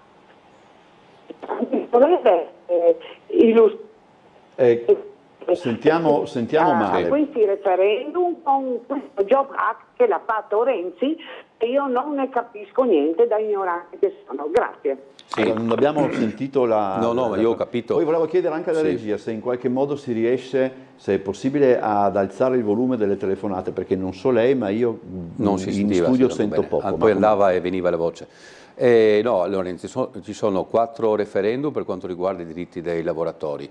È chiaro che bisognerebbe fare un po' di trasparenza, un po' di comunicazione, un po' di informazione su questi referendum, perché i cittadini oggi, da quello che sento, che vedo, mi confronto, non li conoscono. Con tutta probabilità sarà un referendum anche destinato a non raggiungere il quorum, probabilmente, sì, perché se ne potrebbe essere, come succede spesso nei referendum, cioè la presenza alle urne oggi è veramente molto limitata, l'abbiamo visto anche con le ultime amministrative, le ultime comunali. Siamo veramente molto bassi come affluenza, e potrebbe succedere appunto che non si raggiunga il quorum. Quindi tanti soldi pubblici anche spesi per i seggi, per l'organizzazione di un referendum che vede, mi sembra, 5 schede sono 5 schede. Allora bisogna fare più chiarezza sicuramente su questo. Per quanto riguarda, ha ragione la signora, dove dice noi andiamo in pensione e poi ci dobbiamo occupare di figli, nipoti, genitori. Ho capito, ma io ho lavorato una vita e adesso mi ritrovo a lavorare ancora a casa mia. Questo non è giusto, non dovrebbe rientrare nel nostro stile di vita tutto questo. Dovremmo avere sicuramente degli aiuti. Gli aiuti a livello sociale diciamo ci sono in questo momento, sicuramente ci sono anche tante associazioni in questo momento di volontariato che si stanno occupando di persone anziane, persone fragili e quindi bisognerebbe forse pubblicizzare un pochino di più, dare più indicazioni su quelle che sono le associazioni locali che si occupano di questo probabilmente, cioè dove il pubblico non arriva, ci arriva il privato con le forme associazionistiche. Sentiamo la prossima, sì, la prossima telefonata. Certo. Buongiorno. Sì, pronto, buongiorno, sono in linea. Buongiorno signor... Dottor Bosacchi, buongiorno a lei e al suo ospite, sono Fulvio. Buongiorno. Consigliere Cason, se volete, se vuole, riprendiamo il discorso sul territorio libero di Trieste. In questi giorni si stanno tutti svegliando, anche Confindustria regionale, per chiedere l'applicazione dell'allegato ottavo, perché comincia a mancare il terreno sotto i piedi con i dazi probabili che arriveranno dagli Stati Uniti. Allora, mi spieghi lei come da un trattato si può tirar fuori solo quello che serve. È come da un contratto, facciamo un contratto di lavoro io e lei e poi io vengo da lei e gli dico guardi le ferie mi vanno bene, lo stipendio ma mi va bene, ma far 40 ore settimanali no, io ne faccio 2. Si fa così con i contratti o con un trattato internazionale? Non mi dica, sono qua pronto a risponderle a qualsiasi domanda. Il territorio libero non esiste, esiste solo l'allegato ottavo. Certo. Tutti i giorni sui giornali in continuazione, Agrusti e tutti quanti si stanno muovendo. Ma posso fare una domanda? Ha detto che possiamo fare un confronto, io sono pronto qua a rispondere a qualsiasi domanda. Mi risponda lei se la legge 3054 che fa del trattato di pace legge della Repubblica Italiana è sempre in essere o no? Posso rispondere con una domanda? Sì, come no? Allora, in questo momento i dazi non vengono pagati dalle imprese per quanto riguarda i traffici internazionali, cioè tutte quelle merci, quelle materie prime che si fermano nel nostro porto franco per poi essere trasferite in altri porti del mondo. Se invece dovesse uscire un qualcosa dal nostro porto, dal porto franco, è chiaro che andremmo a pagare dazi e IVA, dove i dazi si sanno che vanno tutti quanti che entrano nelle casse dell'Unione Europea, proprio per mantenere l'Unione Europea stessa. Quindi in questo momento si applica l'allegato ottavo, non è vero che non si applica l'allegato, al netto del TNT, che non c'entra niente con l'allegato, cioè c'entra con l'allegato ottavo, però non per quanto riguarda i dazi, dove sono questi in esenzione in questo momento. Cioè l'allegato ottavo non è che non è applicato, però se le merci dovessero uscire per entrare nel territorio dello Stato è chiaro che bisogna pagare i dazi. Noi, ecco, questo non capisco, quindi la domanda a questo punto. La domanda è che oltre all'allegato ottavo, nel trattato di pace, ci sono anche gli altri allegati, come per esempio anche il bilancio separato. Come mai non vengono attuati gli altri allegati? Come mai non chiedete il rispetto al governo amministratore, il rispetto del trattato di pace? Che aiuterebbe tutta quanta la popolazione di Trieste. Perché avendo un bilancio separato noi non pagheremo il debito italiano, il PLT nasce senza debito. Certo. Come anche possiamo toccare la legge 633 sull'IVA che lei conosce bene. Certo, la conosco benissimo. Certo. No? Esatto. Dove sono stati cambiati i confini della Repubblica Italiana dopo il trattato di pace? E allora quel bilancio legato... Parliamo del trattato di Osimo. Dovreste avere un po' il coraggio della verità, tutto là. Non dovreste raccontare sempre bugie, dovete solo una volta raccontare la verità, tirar fuori gli altri allegati e dire: cari signori, qua ci sono anche gli altri allegati, perché non vengono attuati? Vada in comune e chieda. Certo che lei non può cambiare il mondo, però può dire la verità, questo sì, perché è obbligo di tutti noi. Perfetto, allora se c'è qualcosa aggiungiamo, se no... No, volevo solo far presente che il bilancio di cui allegato citato dal telespettatore è quello appunto che avrebbe dovuto applicare il territorio libero di Trieste, che non è mai stato istituito. Quindi noi non possiamo parlare di bilanci separati se non abbiamo il territorio libero, ecco, tutto qui. Allora, c'è una... vediamo questa, dai, che mi tocca un pochettino più. Dice: tra poco riavremo il cinema Ariston, e questa è una buona... Io sono nato lì. Ah sì? Praticamente, col cinema all'aperto, abitavo lì. Conosco benissimo. Sì, non la prima casa, quella che dava sul cinema, ma la seconda casa. Riusciva a vederlo? Qualcosina, però entravo perché conoscevo tutti, guardavo i film la sera. Allora, non esiste più però il cinema all'aperto. No, purtroppo. Il parcheggio mi pare... Sì, purtroppo sì, era una bella cosa, era una veramente tanto frequentato. Anche perché potevi andarci senza preoccuparti della pioggia, perché sapevi che se pioveva si scendeva. Esattamente, c'era la sala al coperto, ricordo appunto, quando succedeva questo. Dice, non so se sa qualche cosa, dice la nostra telespettatrice, dice: peccato per la gelateria Vitti. Sì, Vitti, conosco bene, guarda. Qualcuno può occuparsene del problema? Quello è... No, la proprietà ha deciso, dopo tanti anni di attività familiare, proprio perché nasce appunto con... una generazione, no? Indietro quella presente, i genitori anziani, mi pare che uno non ci sia più, ci sia solo la madre, le ha lasciato i figli si sono occupati fino a un certo punto della gelateria, però dopo tanti anni si sono anche un po' stancati dell'attività e hanno deciso di metterla in vendita.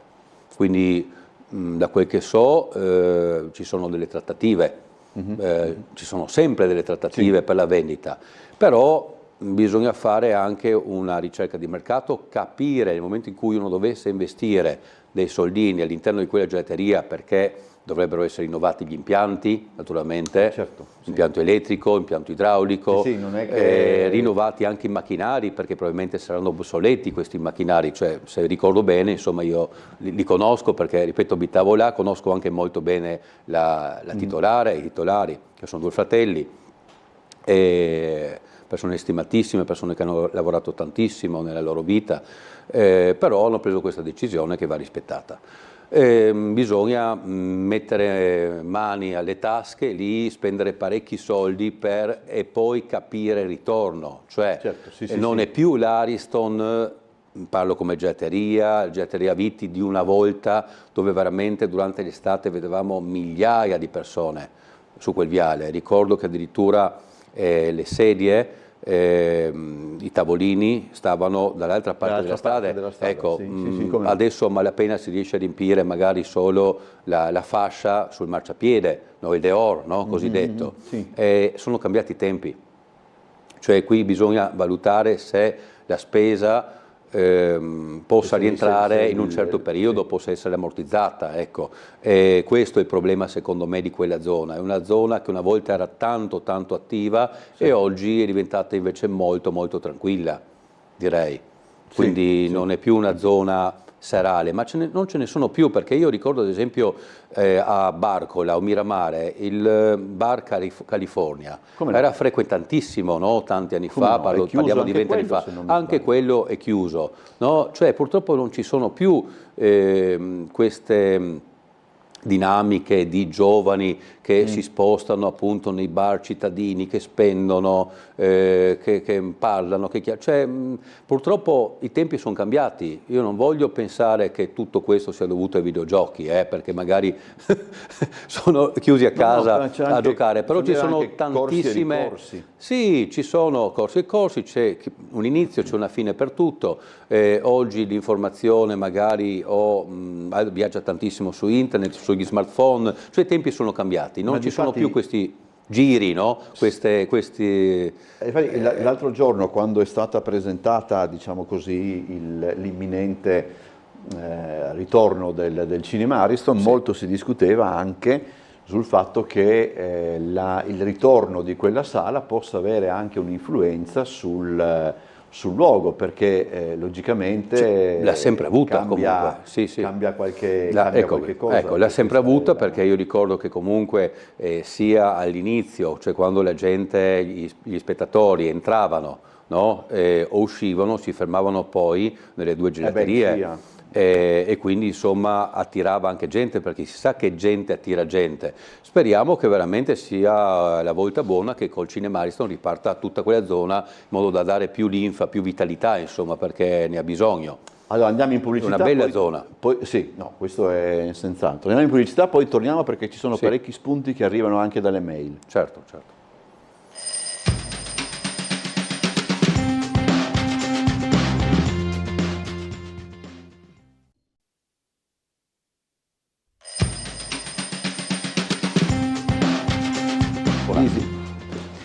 Allora, rientriamo in studio.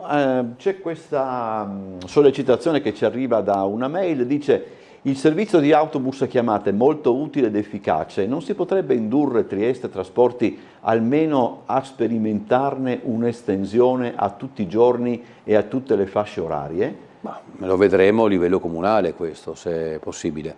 Perché so che è un po', penso che il nostro telespettatore faccia riferimento al servizio notturno. Che su sollecitazione comunque politica comunale sono stati fatti tanti passi in avanti da Trieste Trasporti.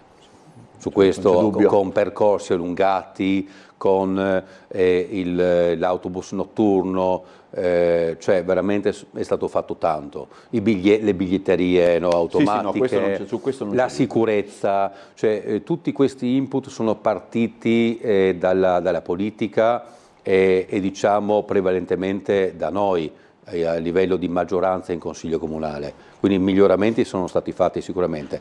Diciamo che nell'ottica del miglioramento continuo dovremmo sempre individuare nuove soluzioni in base anche alle esigenze dei cittadini.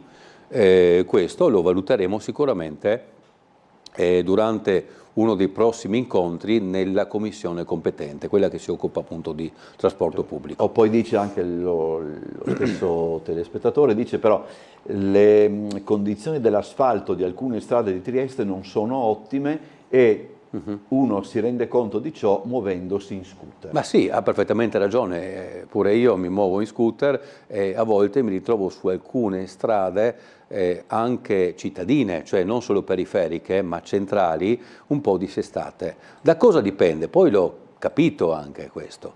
Sono stati fatti tantissimi lavori di scavo e di rattopamento per quanto riguarda tubazioni, fibra ottica, no? Impianti, quindi i cosiddetti sottoservizi. Ecco. E quindi la città è un po' rattoppata. Nel momento in cui si fanno questi interventi bisognerebbe pensare ad asfaltare tutto. Purtroppo questi asfalti con le toppe creano questo dissestamento fastidioso per chi va in scooter, ma anche per chi guida l'automobile magari.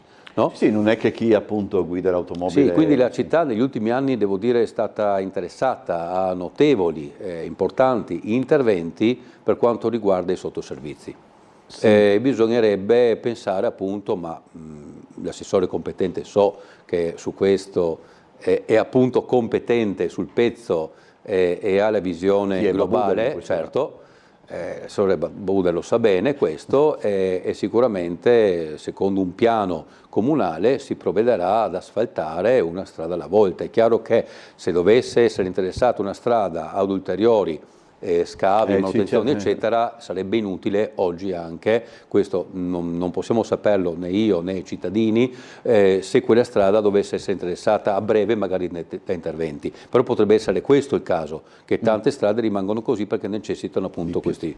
Sentiamo la prossima telefonata, buongiorno. Buongiorno, sono Franco Lega da Udine Nord. Buongiorno. Signori triestini e friulani. Date ascolto al signor Fabio e prendete le sue idee e portatele avanti. Siete i nostri responsabili, i nostri praticamente. A chi dobbiamo andare noi che non conosciamo niente? Portate queste cose all'Europa Unita e finiamola con quel che dice lui, no? Insomma. E poi un'altra cosa. Io mi batto per il metal detector. A Roma è stato usato il metal detector, nella Risiera è stato usato. Perché non si usa dopo 100 giorni che batto? Non si usa anche a Trieste. Potrebbero evitare tanti di quegli accoltellamenti che mai. La gente la sera non esce perché sono questi ragazzi che non hanno niente da perdere. Se gli tagliassimo una mano sarebbe logico, una mano almeno. E invece no, ma poverini, ma chi ha accoltellato e chi muore non dice poverino. I parenti vi fucilerebbero subito. Non credo proprio. Sentiamo la risposta. No, per quanto riguarda il metadetector, io ho già risposto durante una trasmissione precedente sull'argomento che il Comune, la maggioranza se ne sta occupando. Io personalmente lo trovo uno strumento molto utile, non invasivo, invece di fare una perquisizione che potrebbe essere magari più invasiva, uomini, donne, eccetera, un metadetector rileverebbe immediatamente qualsiasi arma in metallo.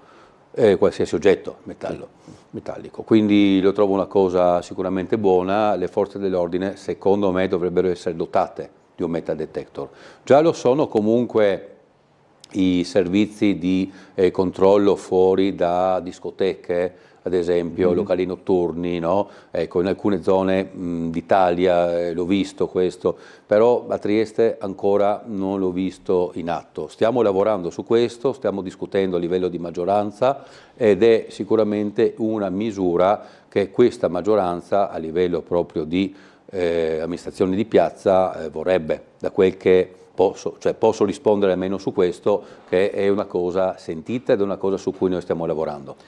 Allora, qui non credo che lei abbia la risposta, ma comunque lo leggo. Perché la linea 2 Barrata continua a viaggiare su via Commerciale quando il tram ha ripreso a funzionare a ritmi pieni? Ma io da quel che ricordo è sempre stato così. Perché da sempre, anche quando prima dell'incidente del tram, il tram viaggiava, vi era comunque la 2 sulle ruote. Ecco, da quel che ricordo, però probabilmente perché qualcuno preferisce prendere l'autobus piuttosto che il tram, semplicemente, magari lo vede come mezzo più veloce, il tram un pochino più lento. Sto pensando se... Poi bisogna capire un attimo gli orari, perché io adesso personalmente non ho presente quali siano gli orari e se questi orari siano concomitanti quelli della 2 Barrata con la 2, cioè col tram. Ecco, dovremmo un attimo verificare questo. Però sono sicuro, visto che il tram è ripartito da poco, non dico sia in rodaggio, non dico sia proprio ancora in uno stato sperimentale, però alla fin fine un minimo insomma, di sperimentalità insomma, ci starebbe anche. Quindi io direi facciamo correre un anno il tram, vediamo un attimo come funziona, quali sono anche le statistiche, i flussi, no? Delle persone che lo utilizzano, in modo da fare appunto una valutazione finale. Sto guardando, effettivamente no, funziona. Pensavo che funzionasse, però mi sembra che però non sia... Ah, no, sto guardando, certo. È tutto il giorno, ecco, insomma, non è che... Sì, è quello che ferma in via Galati. Su questo faremo delle valutazioni, insomma, in base all'utilizzo di una linea e dell'altra in parallelo. Ecco. È presto secondo me, perché è appena ripartito il tram dal 2016, insomma, dopo tanti anni. Vediamo un attimo quali sono i flussi e come si comporterà questo, visto che è la prima estate dopo tanti anni. No? Ah già, è vero, bisognerà vedere anche, giusto, bisognerà vedere anche questo oggettivamente. Allora, abbiamo... telefono. Telefono. Buongiorno, aveva visto prima... Buongiorno, prego. Buongiorno. A proposito della linea 2 Barata, prima interveniva solo in caso di fermi del tram, non era sempre. E poi ritengo uno spreco oggi e anche un super inquinamento il contemporaneo funzionamento della 64 e della 2 Barata. È un assurdo. Fanno lo stesso solo la 64 procede per fermenti. Quindi potrebbe intensificare la 64 e la 2 Barata non ha senso e si risparmierebbe tanto inquinamento. Questo dico io. No, certo, siamo d'accordo su questo. Grazie. Su questo sì, siamo d'accordo, però dicevo, dice aspettiamo anche un po'. Dice ci sono 3 autobus in via Commerciale. Sì, aspettiamo un attimo però che il tram vada a regime, che si cominci veramente ad utilizzarlo a tutti i livelli, sia a livello turistico sia a livello cittadino. Forse i cittadini ancora non sono, forse più turisti e meno i cittadini sono abituati ad usarlo, no? Bisognerebbe riprendere questa abitudine, no? Poi se da Trieste però dovremo far passare, secondo me, quest'estate per tirare delle somme, per fare una statistica.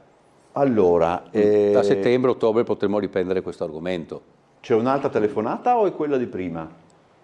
Pronto? No, non è quella di prima. Buongiorno. Buongiorno, salve. Buongiorno a voi. Buongiorno a voi. Volevo fare una segnalazione riguardo gli altimetri di via San Marco, che sono da anni tutti quanti distrutti. L'aveva già fatta. Che roba? Altimetri del ponte, sì, l'aveva già fatta però. Del ponte. Sì, l'aveva già fatta?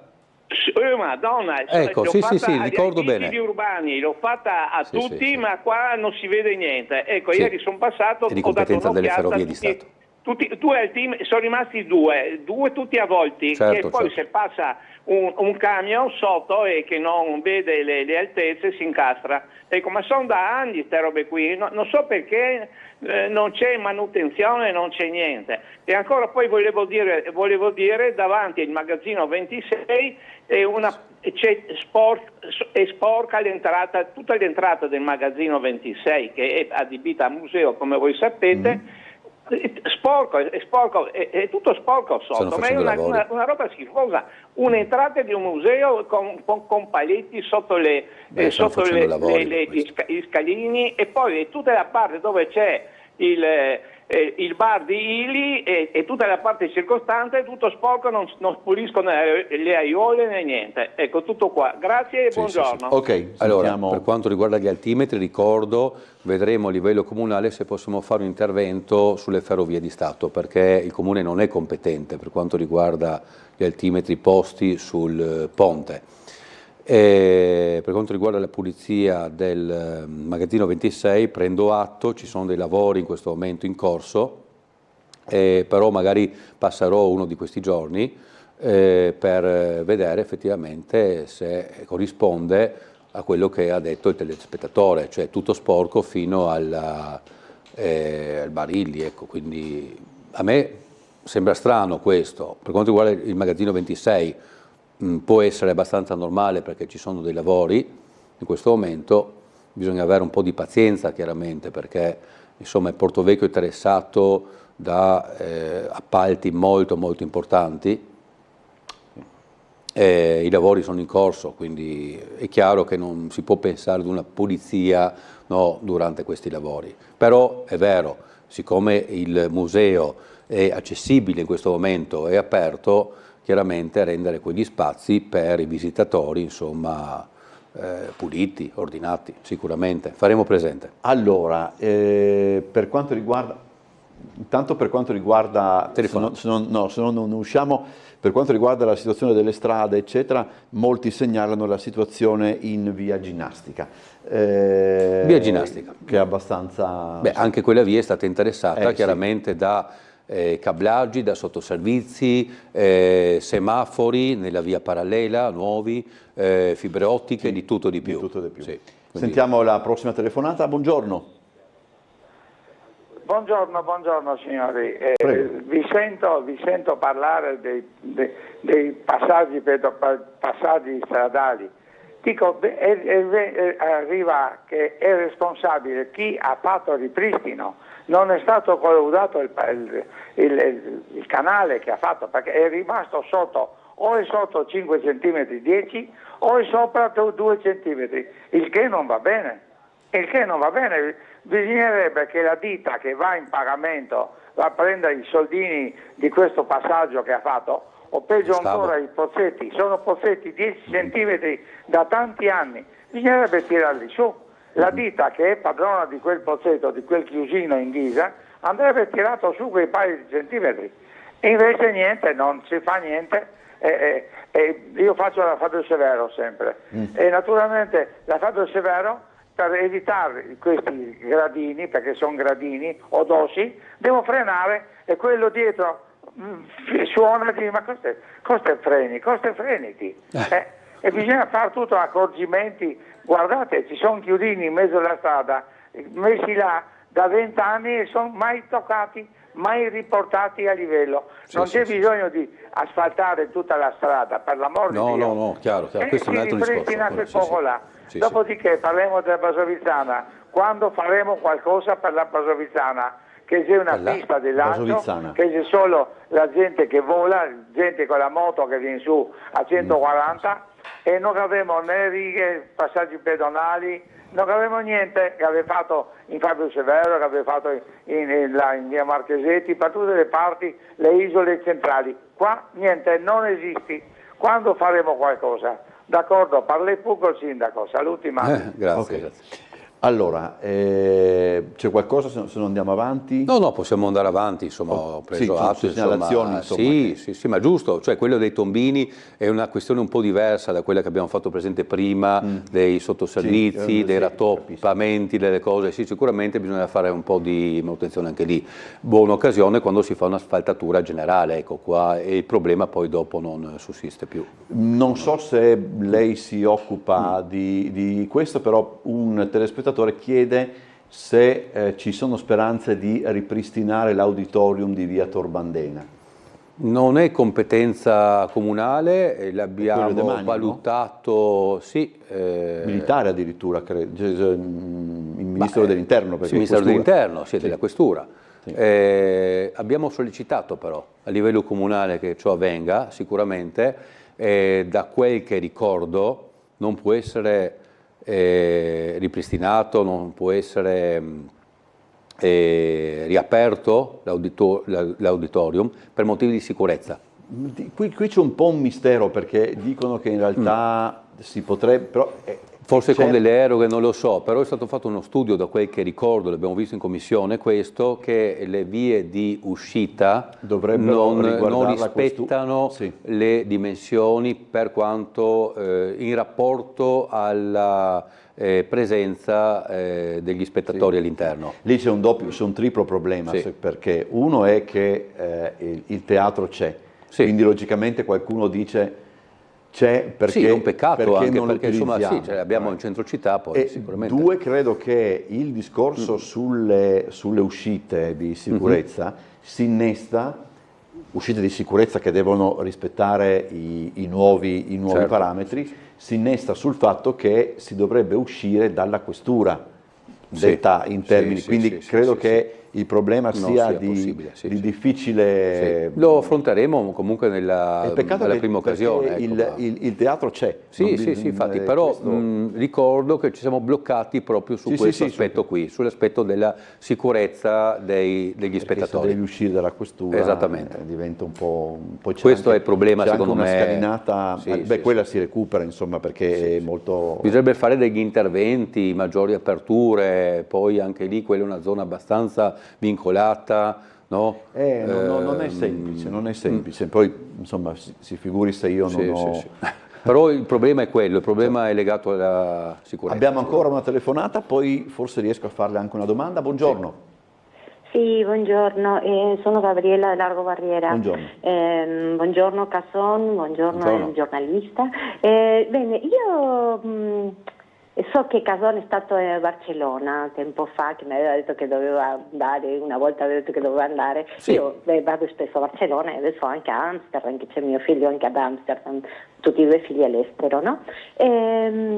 E veramente questo che lei, se parla del verde, se parla di tutto, in Amsterdam l'ho constatato che c'era il verde ben mantenuto, perché hanno 1300 persone assunte dal comune. Anche in Barcellona ci sono le persone assunte dal comune, una dotazione più o meno di 1000, che si aggiunge anche personale temporaneo d'estate, personale disoccupato, anche ogni rione ha una squadra di personale. Questa politica che noi adottiamo di esternalizzare tutto fa che le nostre strade, i nostri marciapiedi, i nostri palletti non so, in viale 20 settembre o in città siano rotti o la manutenzione delle nostre piazze fanno schifo, vuol dire perché esternalizziamo tutto. Bisogna ritornare a quello che c'era prima, a una squadra fissa per la manutenzione ordinaria, perché così non ce la facciamo, perché non controlliamo niente. Le strade, delle strade sono con delle problematiche che possono essere fare una manutenzione più mirata con una squadra nostra.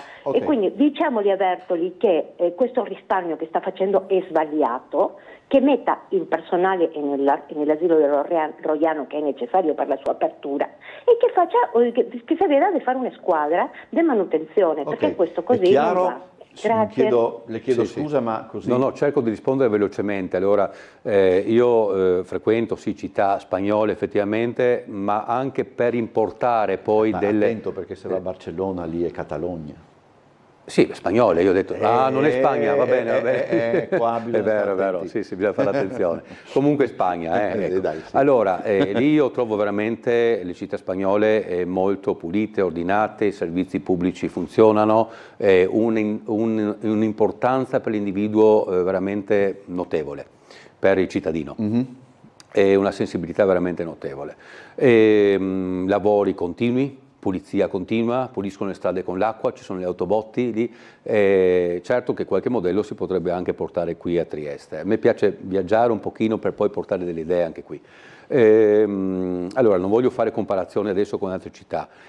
A Trieste, per quanto riguarda gli appalti, è vero che noi come comune abbiamo delle ditte che lavorano costantemente per quanto riguarda le manutenzioni delle strade, secondo una pianificazione. E secondo chiaramente gli stanziamenti a bilancio, perché ci deve essere anche copertura finanziaria per questo. Ci sono, in questo momento ci sono. E anche questo deve essere sicuramente sempre migliorato, però va detto anche che non è una questione tanto di internalizzazione o esternalizzazione dei servizi. Se l'appalto è gestito bene non dovrebbero esserci problemi. Personalmente prediligo un servizio interno, magari non più a livello comunale come dipendenti comunali, ma con una società comunale come altri comuni si dotano in Italia, va bene, multiservizi, dove all'interno hanno delle squadre che all'occorrenza escono e mettono a posto, direttamente sotto il controllo del comune, una sorta di esatto SPA comunale partecipata al 100%, appunto, dove all'interno ci sono anche questi servizi. Così li controlli direttamente e non serve più poi appaltare uno all'altro, fare le gare, eccetera, perché li hai tu, ecco, e li dirigi tu direttamente, ma con una forma manageriale diversa da quella di un'istituzione come il comune. Io spero di aver risposto brevemente, insomma, perché è chiaro. È molto complesso, insomma, questo C'è una telefonata, io prego chi è in linea di essere rapido, così riusciamo nei tempi. Buongiorno. Buongiorno, sì, sarò rapido. No, il suo ospite ha dichiarato in diretta che gli stessi che festeggiavano il 1° maggio erano quei là che avevano firmato questi contratti capestro, sì. No? Ecco. E allora bisogna fare un annuncio, perché è molto grave questo, no? Perché stanno dei personaggi che fanno il bello e il cattivo tempo nei sindacati. Allora far capire ai sindacati oggi con un annuncio che gli stessi che stanno festeggiando il 1° maggio, no? Sono gli stessi che hanno firmato questi contratti, scusi il termine, di merda. È un piano di parole. Cosa ha detto? No, dei contratti di Cambron. Ah, va bene, sì, ok. Sì. Grazie. No, l'ho già detto, l'ho dichiarato e lo sottoscrivo, insomma, questo. Abbiamo tempo ancora per una rapida riflessione, Cason, proprio insomma, il discorso sul 1° maggio le portano appresso, anche sulla struttura industriale della città, insomma. Molto importante questo aspetto sicuramente, non possiamo più pensare ad un'industria pesante all'interno della nostra città, ma bisogna piuttosto riqualificare l'area industriale dove forse noi abbiamo un po' abbandonato, non dico il discorso, ma ci siamo più concentrati, abbiamo posto i riflettori su un'altra area che è quella del Porto Vecchio, Porto Vivo, dimenticandoci dell'altra area ex Exit, oggi Coselag, va bene, che include tutta quell'area ex industriale che viveva tanti anni fa, che produceva, che dava lavoro a tantissime persone. I tempi sono cambiati, c'è poco da fare. Quella zona deve essere interessata ad una riqualificazione industriale di ultima generazione, non più industria pesante, ma un'industria che si dedichi piuttosto alla ricerca, allo sviluppo, alle intelligenze artificiali, al supporto, no? Io sto parlando anche, non so, robotica, informatica, cioè un'industria di ultima generazione, un'industria cosiddetta 3.0. Ecco, allora sì che si potrebbe riconvertire quell'area, però se si pensa di voler ancora proseguire su un'area come Trieste, alla produzione, e poi intervenire con l'assistenzialismo, cioè con le politiche passive del lavoro, non quelle attive, ma quelle passive che consistono nell'erogazione delle casse integrazione guadagni, contratti di solidarietà, eccetera, eccetera, io non sono d'accordo su questo. Perché? Perché andiamo a creare industria e poi dobbiamo intervenire con gli ammortizzatori sociali. Questo non va bene. Allora cerchiamo un attimo di fare un piano di riconversione. Io ancora questo non l'ho visto. Sono uno dei primi a sollecitarlo, sicuramente. Mi interessa, vorrei che partisse questo nuovo piano di riqualificazione. Si sta lavorando, lo so, all'interno di questo consorzio, il Coselag, dove ricordo che il Comune è socio al 16%, ma la maggioranza la detiene l'autorità portuale di sistema dell'Alto Adriatico, dove mi sembra che il presidente sia ancora Zeno D'Agostino, di questo ente. È chiaro che a breve verranno rinnovati i vertici, però appunto questo consorzio deve cominciare a lavorare, quindi vorremmo capire un attimo se c'è questo piano, se noi anche a livello comunale lo vedremo, se potremo intervenire su questo piano, auspicando che questo preveda un'industria di ultima generazione, non più un'industria pesante, un'industria manifatturiera tipica, perché non può più essere diciamo presente nella nostra zona, cioè la nostra zona a livello morfologico non si presta a questo tipo di industria, dobbiamo abbandonare quest'idea. Grazie a Roberto Cason, consigliere comunale di Civica Idea Giuliana, buon lavoro, grazie per essere stato con noi. Adesso andiamo in pubblicità, poi sarà con noi Sergio Persoglia del Partito Democratico.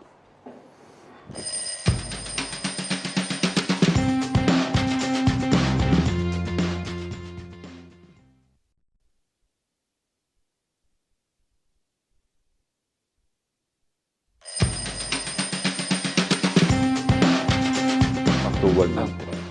Allora, secondo ospite, lo abbiamo annunciato, Sergio Persoglia, che è coordinatore del Forum Ambiente e Scienza del Partito Democratico, nonché componente del comitato scientifico No Ovovia. Grazie per essere tornato nei nostri studi. Ben volentieri. Allora, intanto faccio riferimento a una questione di cui abbiamo parlato nella prima parte, nella parte precedente della trasmissione, vale a dire la linea 2 Barrata, la 2 Barrata che era stata istituita in sostituzione del tram di Opicina quando il tram era in riparazione.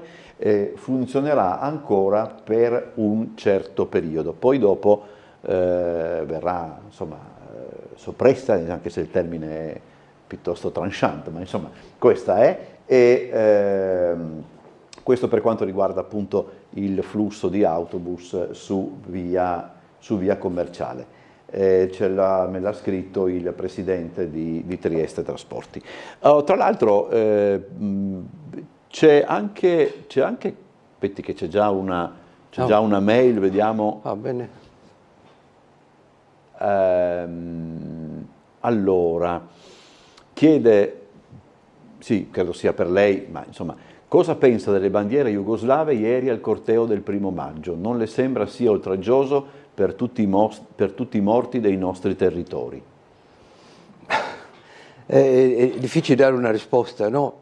Personalmente io sono sempre favorevole a quella che è la memoria degli avvenimenti, però è indubbio che in realtà Trieste era stata investita da avvenimenti tragici, no?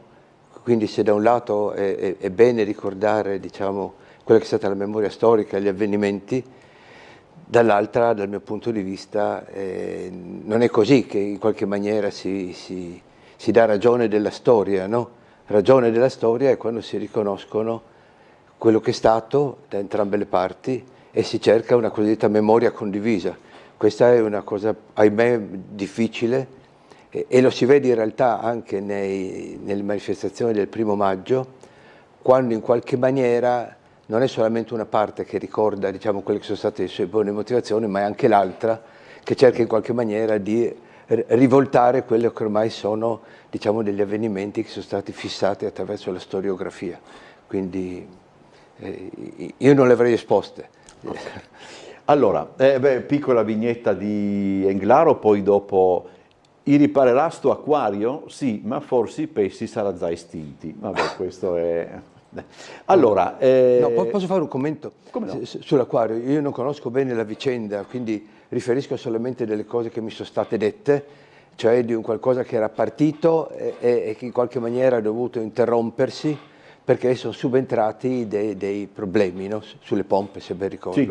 o qualcosa di questo tipo. Ecco, questo è un commento che mi sento di estendere a tante altre cose che stanno avvenendo in città, perché quando sento dire per esempio sull'Ovovia, che mancano ancora dei sondaggi, no? Oppure ho letto sul giornale che si procederà a fare dei carotaggi durante la fase di bonifica del terrapieno di Barcola per verificare se non ci sono dei residuati bellici, no? E pur tuttavia tutta la macchina si è già messa in moto. Ecco, direi che da ingegnere mi sembra di poter dire che quando appunto si parte in gran fretta senza aver fatto tutte le verifiche è abbastanza facile che poi subentrino dei problemi in corso d'opera, e quando questo avviene normalmente i tempi si allungano, i costi raddoppiano, eccetera, eccetera. Quindi direi abbastanza cautela, no? Una battuta sola che mi è molto piaciuta su tutt'altro avvenimento, cioè un po' il comportamento di Trump, no? che sembra non c'entrare niente, c'entra poco, no? Indirettamente, ma c'è stato un bel commento di democratici che hanno detto, parlando di Trump, questi prima sparano e poi prendono la mira. Ecco, non è male.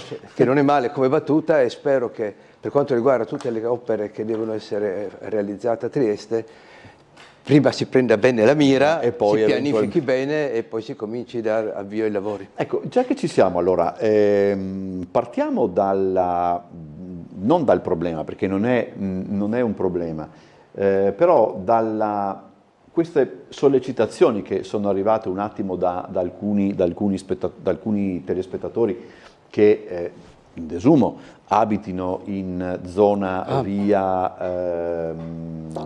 commerciale, via commerciale, i quali sostengono, dicono 3 autobus che circolano in via commerciale sono un pochettino troppi. Dicono alcuni la linea 2 Barrata, che appunto serviva in sostituzione del tram di Opicina, potrebbe essere tolta, eccetera. Alcuni anche chiedevano conto della linea 64, che è una linea che praticamente arriva fino in centro città e fa sempre, più o meno lo stesso percorso. Come la vede da questo punto di vista? Io innanzitutto sono polarizzato, non sono neutrale rispetto a questo. Insomma, perché... basta dirlo prima. No, sì. Perché io prendo regolarmente ogni giorno o la 2 o la 64. Allora abbiamo preso lascio la macchina, diciamo, è un servizio magnifico, perché diciamo, i due autobus in partenza da Opicina si alternano ogni 10 minuti, quindi un servizio magnifico, diciamo. Adesso con evidentemente il tram, che finalmente, piccola battuta, avevo in mente di fare una proposta pubblica per cambiare il nome del tram, da linea 2 a linea 8,5, per chiari motivi, ma comunque, visto che non si può usare il mezzo sulla linea, la mia è rimasta solamente una battuta. Comunque è una gran cosa che finalmente rifunzioni. Quando lo vedo passare è sempre pieno e quindi mi sembra magnifico. Evidentemente Trieste Trasporti dovrà fare i suoi calcoli. Mi sembra che Trieste Trasporti sia fortemente impegnata adesso su un discorso di ristrutturazione dell'intera linea, soprattutto grazie all'acquisto dei bus elettrici. I bus elettrici, come si sa, non inquinano, non emettono CO2, la famosa CO2 che sta alla base di uno dei motivi, anzi dei pretesti per fare l'Obovia. Già quella volta come comitato avevamo fatto dei calcoli veramente a spanne e abbiamo visto che con i finanziamenti per fare l'Obovia Trieste Trasporti avrebbe potuto acquistare ulteriori, se ben ricordo, 37 autobus elettrici, e quindi il risparmio nelle emissioni di CO2 sarebbe stato di un ordine di grandezza superiore a quello che si immagina da parte dell'Obovia. Non solo, ma mi sembra di aver anche letto che Trieste Trasporti sta anche organizzando quello che un domani sarà il trasporto con una linea che passerà attraverso il Porto Vecchio, e che naturalmente con diverse fermate potrà servire molti punti e non solamente 0 punti come l'Obovia, nel primo tratto che dovrebbe essere quello dell'insediamento del numero maggiore di persone in maniera stabile negli uffici. Quindi penso bene, insomma. Sentiamo allora la telefonata, a cui credo risponderemo dopo la pubblicità. Comunque, buongiorno. Buongiorno. Prego. L'ascolti, mi sono che abitavo su Scorcola, in via Romagna. Sì. E volevo dire il fatto del tram. Prego. Il tram è il simbolo di Trieste. E con tram è successo sempre qualcosa. Nel 63 a mezzanotte, vigilia di Natale, si è bloccata la prima rampa da Scorcola sul, come si chiama? La Salizzo. Sì, ho capito. Sì, la prima rampa su, e si è bloccata perché era tutta Trieste in un vetro, perché è venuto cascava gioiazzo. E il manovratore è venuto, quei pochi che erano dentro, l'ultimo, mezzanotte, la una andava. E ha detto: signori, dobbiamo tutti uscire del tram e aiutare a spingerlo su. Non mi ricordo quanti chi erano, un po' con lui, un po' con noi, insomma siamo andati avanti. Però volevo dire che il tram era sempre questi problemi. Ok, posso? Che più che meno ma era sempre problemi, però andava sempre avanti e quella volta era privato. Sì, vero. Ok, grazie signora, riprendiamo dopo la pubblicità.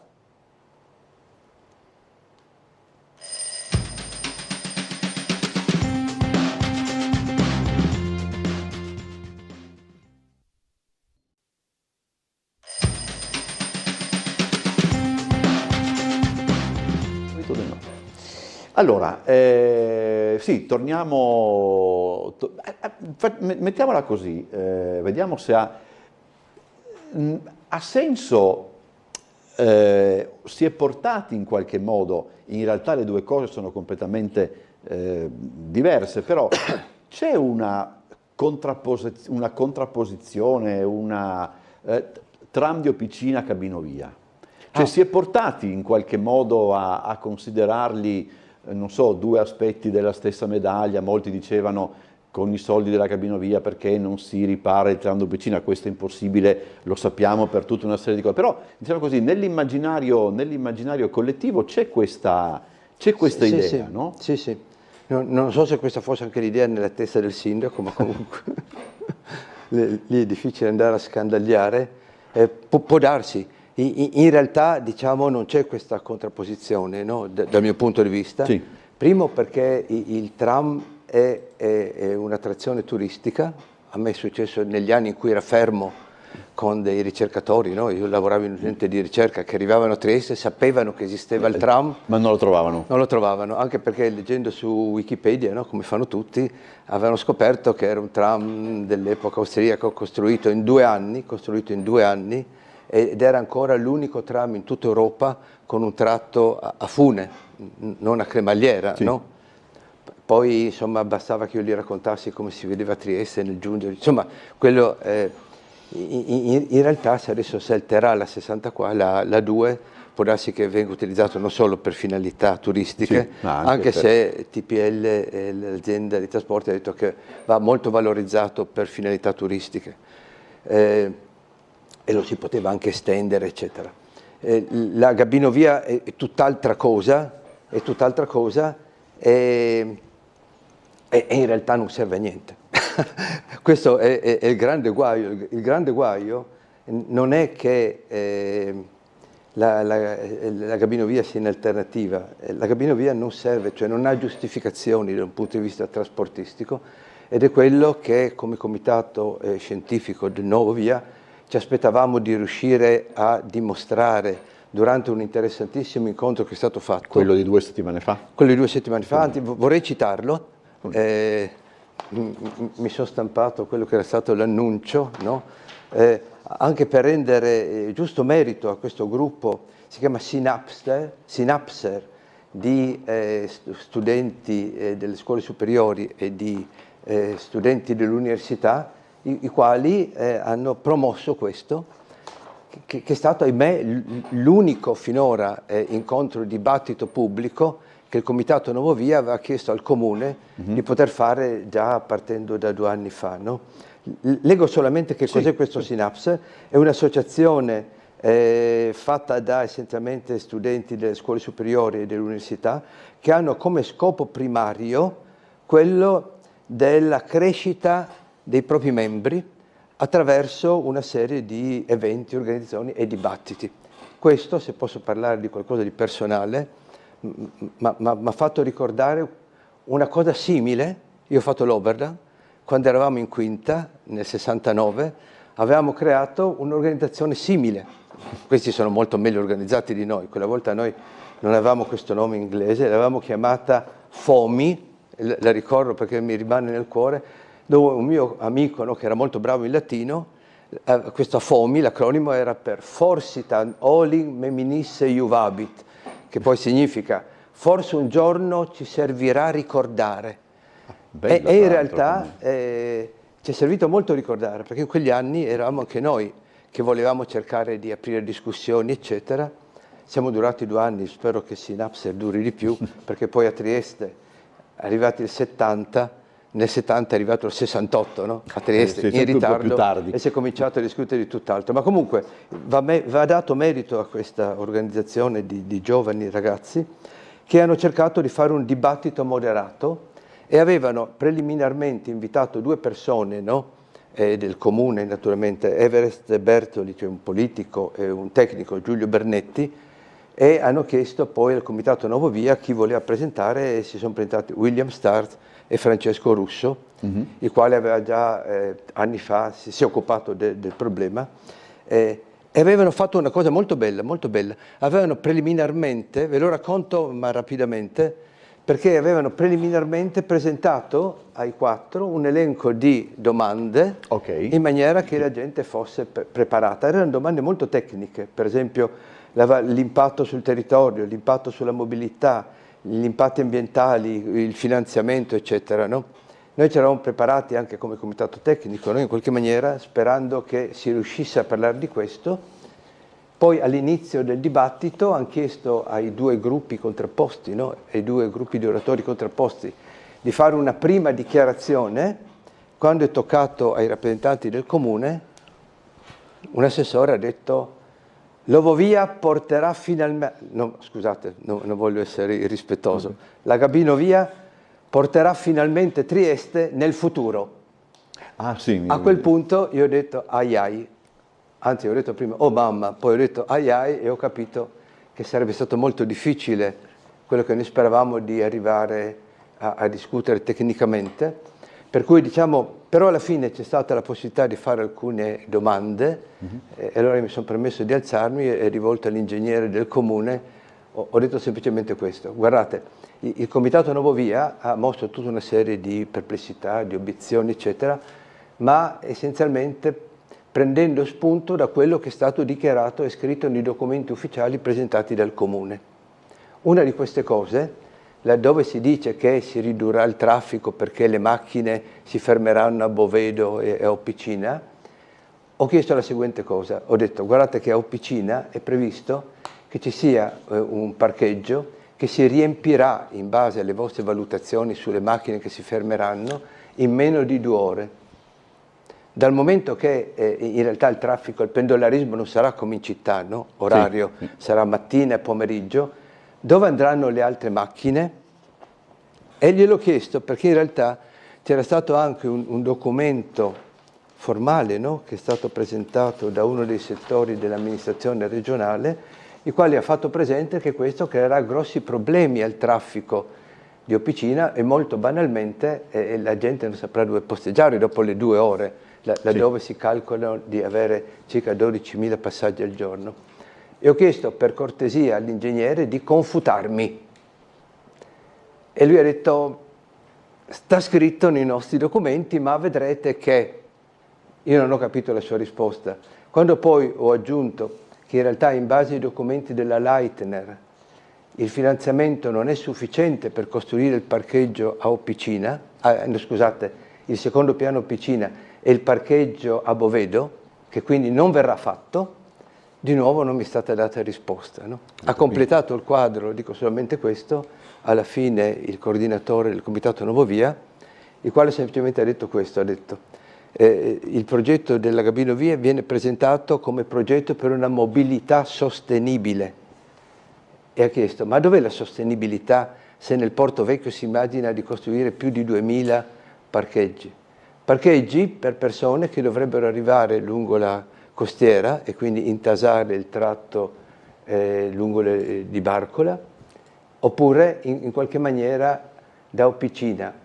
Dove sta la sostenibilità? Ecco, questa è una risposta che ancora è una domanda che ancora non ha una risposta, quindi noi saremmo molto contenti se gli stessi ragazzi che hanno dato vita a Synapser o in qualche altro modo si potesse replicare e dare lo spazio per arrivare non tanto alle dichiarazioni di principio, il futuro di Trieste o bla bla bla bla, ma arrivare a un confronto veramente su dati tecnici e su numeri, naturalmente. Allora chiudiamo questa parte solo con la vignetta di Englaro sulla Gabinovia, tanto per gradire. Dice: una volta veniva al zoo la baba del latte coi ovi, adesso la bagnerà nei ovi, facendo appunto... Oh, c'è una telefonata? No, carina. Allora, vediamo, che cosa vuol fare chi è in linea? Aspetta la pubblicità oppure condensa la sua richiesta? È una richiesta veloce, Okay. 30 secondi, dottor Bolelli. Prego. La ringrazio, buongiorno, sono Oscar. Buongiorno. Saluto anche il suo ospite. Io ero presente per quanto riguarda la conferenza che è stata indetta dal Comune e da questi ragazzi per spiegazioni sulla Vovia. Si sono resi ridicoli. Il Comune si è reso ridicolo anche nel fatto che quando si è ben sentito e poi l'aula praticamente ha fischiato e ha rumoreggiato non poco, per quanto riguarda per esempio dove che l'ingegner Bernetti ha detto che sui piloni nidificheranno i passeriformi, come già succede in altri posti dove è stata costruita delle funivie della Leitner. Questa è una. E poi ha detto l'assessore, ha detto che i fondi del PNRR ci sono ancora. Sono due cose che non stanno in piedi, che sappiamo tutti che i fondi sono stati dirottati. Lui ha usato un termine molto tecnico, no? Molto enfatico, switching, nel senso che quelli che erano destinati a Trieste sono andati a finire a Padova per il tram e quelli di Padova sono praticamente passati a Trieste, ma sono 48 milioni, ne mancano 14 per arrivare a 62 quanto era previsto per la spesa. Dove sono questi soldi? Cena muta, nessuno ha risposto. La ringrazio, buon lavoro e buona prosecuzione. Grazie al nostro telespettatore. Andiamo in pubblicità, poi ripartiamo da qua.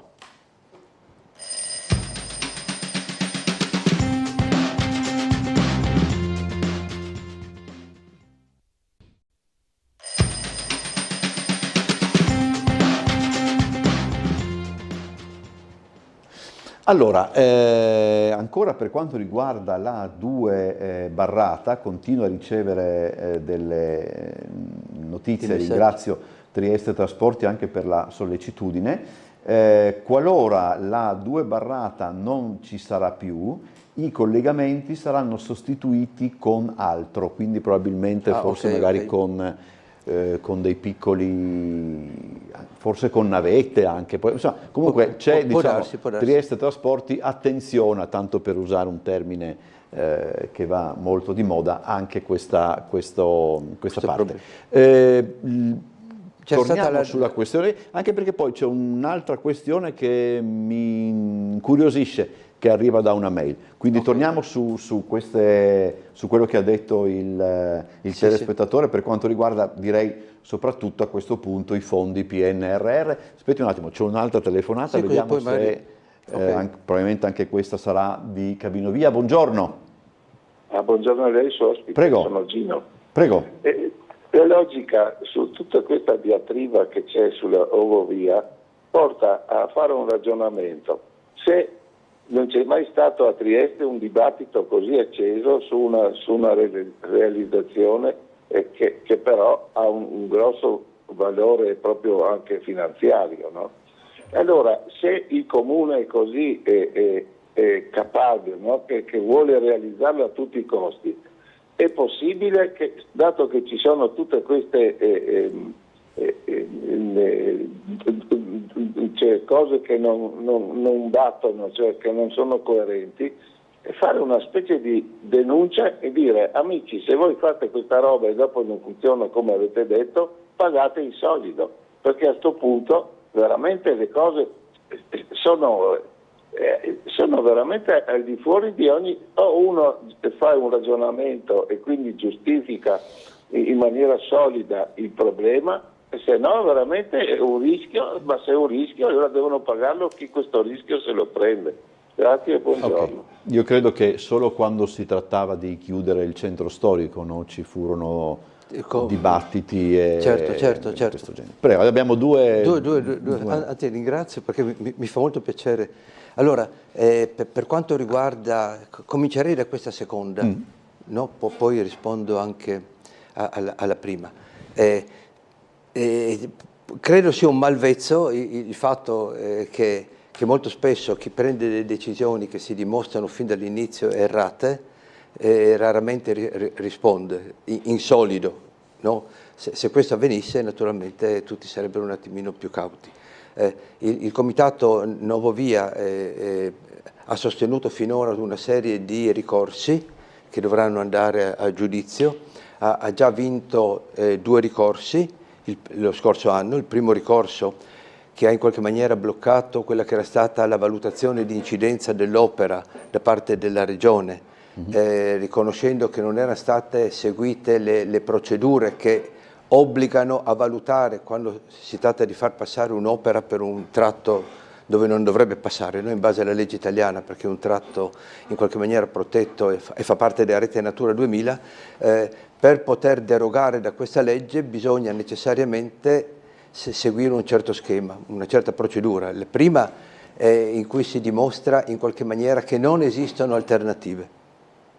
Secondo, dimostrato che non esistono alternative per raggiungere lo stesso obiettivo, ma l'obiettivo non era quella della mobilità di massa, era costruire l'Ovovia, ma comunque in quel momento veniva giustificata come la definitiva soluzione dell'ingresso nord da Trieste, bla bla bla bla, che poi è stato subito contestato dagli uffici regionali, non dal comitato, che ha detto non è vero, vabbè, indifferente. Dimostrare che non esistono delle alternative e poi dimostrare che l'opera avrà un forte impatto per l'ambiente, ma positivo, no? In realtà, dal momento che è stato dimostrato che l'impatto è negativo e quindi c'è un impatto sull'ambiente, sono venuti a cadere i fondi europei. No? Okay. Certo sarebbe bene che chi deve poi adesso proseguire in qualche maniera si renda conto dei pericoli che sottopone anche chi effettua questa scelta, no? E quindi concordo con chi è il secondo, no, degli intervenuti. Sarebbe bello che fosse così. In realtà, ahimè, in Italia raramente questo accade. Il Comitato Nuovo Via comunque ha messo sull'avviso, tempo fa, mesi fa, aveva anche mandato una nota ai consiglieri comunali dicendo guardate che in qualche maniera farete delle scelte. Il fatto poi che queste scelte possano portare a un danno, questo a parte il danno trasportistico di creare naturalmente problemi sulla circolazione a Opicina e a Parco Bovedo dove non ci sarà il parcheggio, il problema grosso è quello del danno economico. Perché? Perché diciamo, membri del Comitato Scientifico Nuovo Via hanno preso i dati del Comune, il calcolo economico dell'opera che dimostra, secondo il Comune, un guadagno annuo di circa 1 milione, più o meno, ha visto come era stato fatto il calcolo, cioè che si erano dimenticati di considerare l'IVA,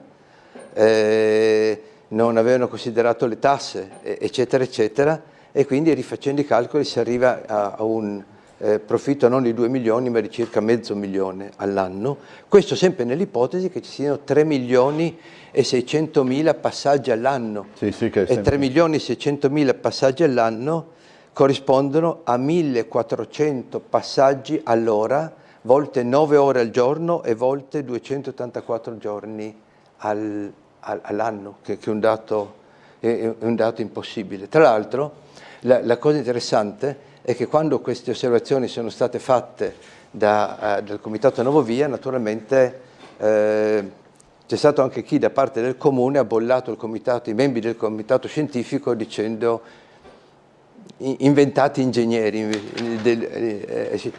o esperti dell'ultima ora. Ecco.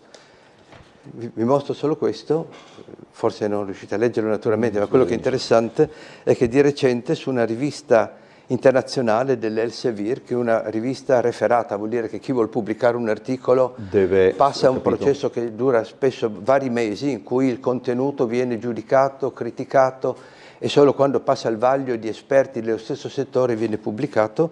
Questa era una valutazione di quelli che sono gli impatti di una nuova gabinovia, ma avevano considerato quella di Trieste, arrivando alle seguenti conclusioni, che in base alla popolazione si può stimare, e alle caratteristiche dell'opera, si può stimare in circa 2.000 passaggi al giorno contro i 12.000 valutato dal Comune.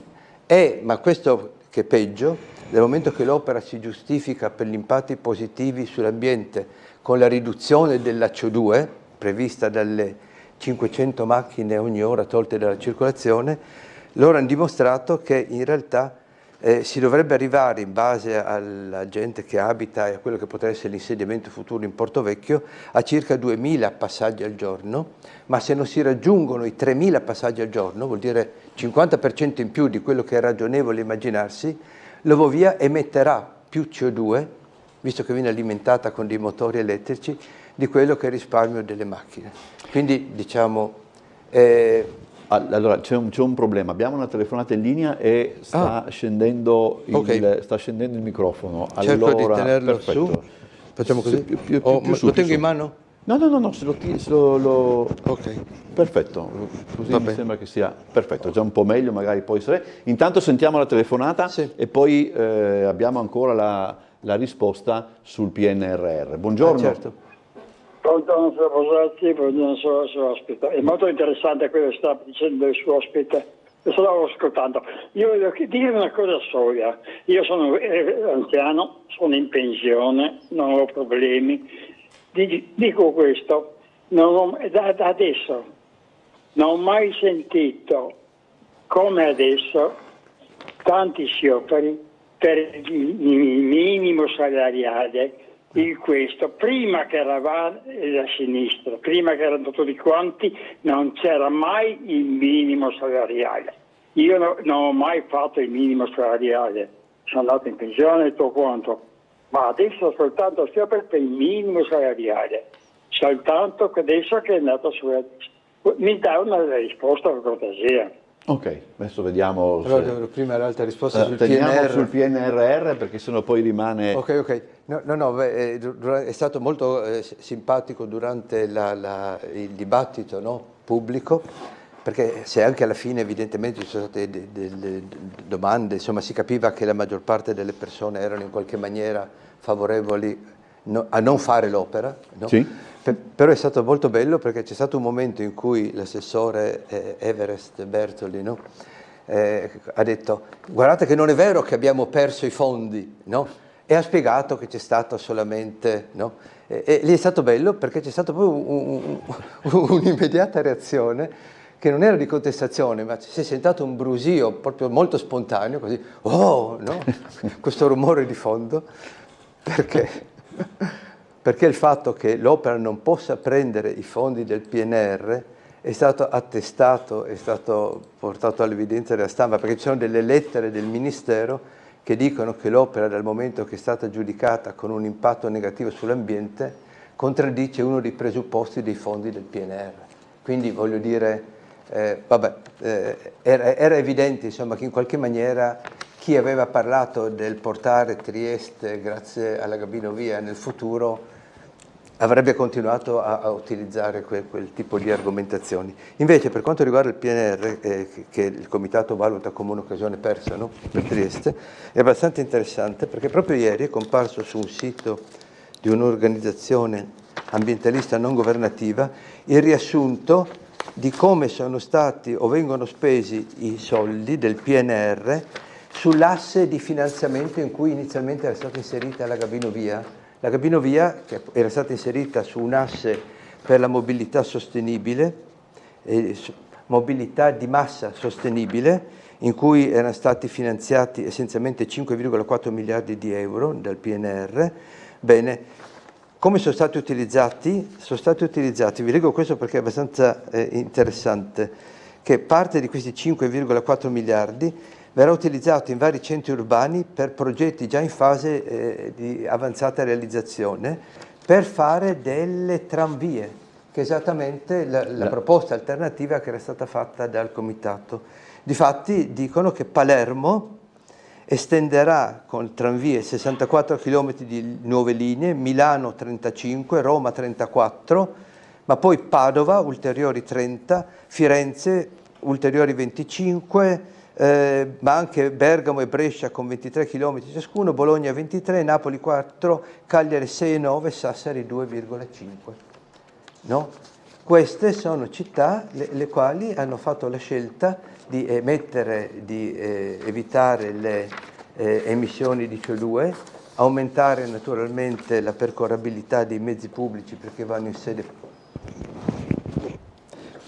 Scusate. No, beh, non c'è problema. Ok, perché vanno in sede propria e quindi diciamo è una di quelle cose che avrebbero potuto essere fatte, no? È vero che il Ministero in qualche maniera si è impegnato, il Ministero dei Trasporti, a finanziare con 48 milioni l'opera, che anni fa era stata valutata già sui 64, se vi ricordo. Tra l'altro il finanziamento aggiuntivo dei 48 che erano previsti anche dal PNR, poi al valore dell'opera, che nel frattempo naturalmente sarà cresciuto, no? Quindi questo pone un altro interrogativo, traevano forza da un finanziamento su un fondo aggiuntivo per i progetti del PNR. Non essendo più nel PNR, anche questi ulteriori fondi dovranno essere ritrovati. E quindi siamo di nuovo di fronte a un grosso punto interrogativo, non solo, ma ricordo che l'udienza del TAR, che dovesse svolgersi adesso, no, a metà aprile, dal momento che l'opera non rientra più nei progetti del PNR, è stato spostato, perché ha una procedura essenzialmente diversa, è stato spostato a metà luglio.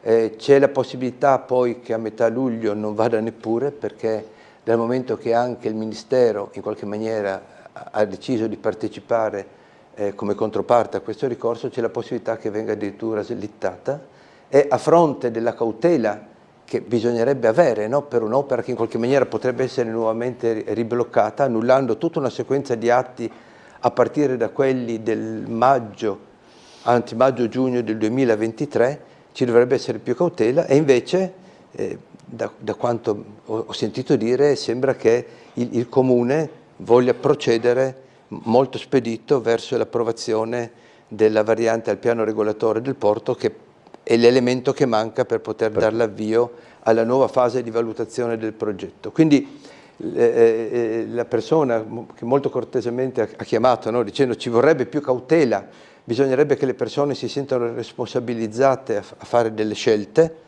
dico io, anche se probabilmente nessuno gli chiederà di restituire i 48 milioni, in qualche maniera ponderino, no, quello che può essere l'effetto delle loro scelte. Andiamo alla prossima telefonata. Buongiorno. Buongiorno, sono Silvia. Prego, buongiorno signora Silvia. Allora, così per la precisione, no, per essere precisi, il reddito minimo lo sta chiedendo il Movimento 5 Stelle ancora prima che venisse Conte, da moltissimi anni.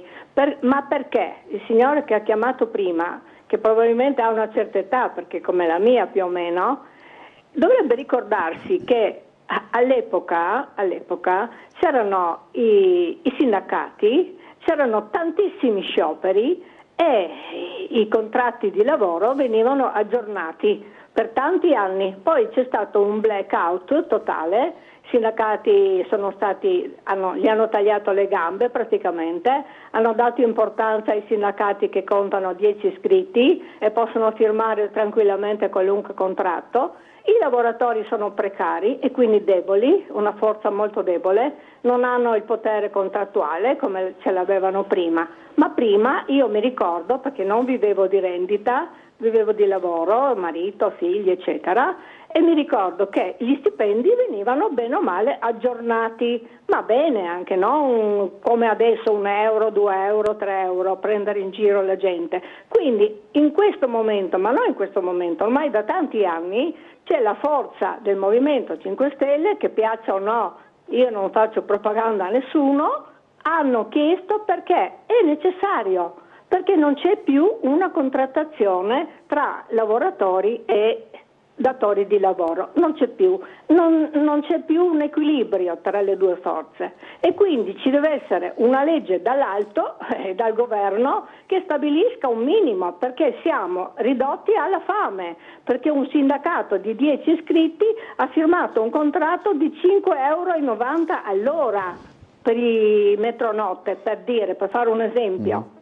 E cioè i tempi cambiano, ma quando si interviene, bisogna dire tutta la verità, tutta, non una parte, solo quello che comoda. Ecco, bisogna raccontare le cose giuste, per onestà intellettuale, da qualunque parte uno stia, destra, sinistra. Se la destra si comporta bene, sicuramente governerà bene, uguale anche la sinistra. Questione di onestà intellettuale.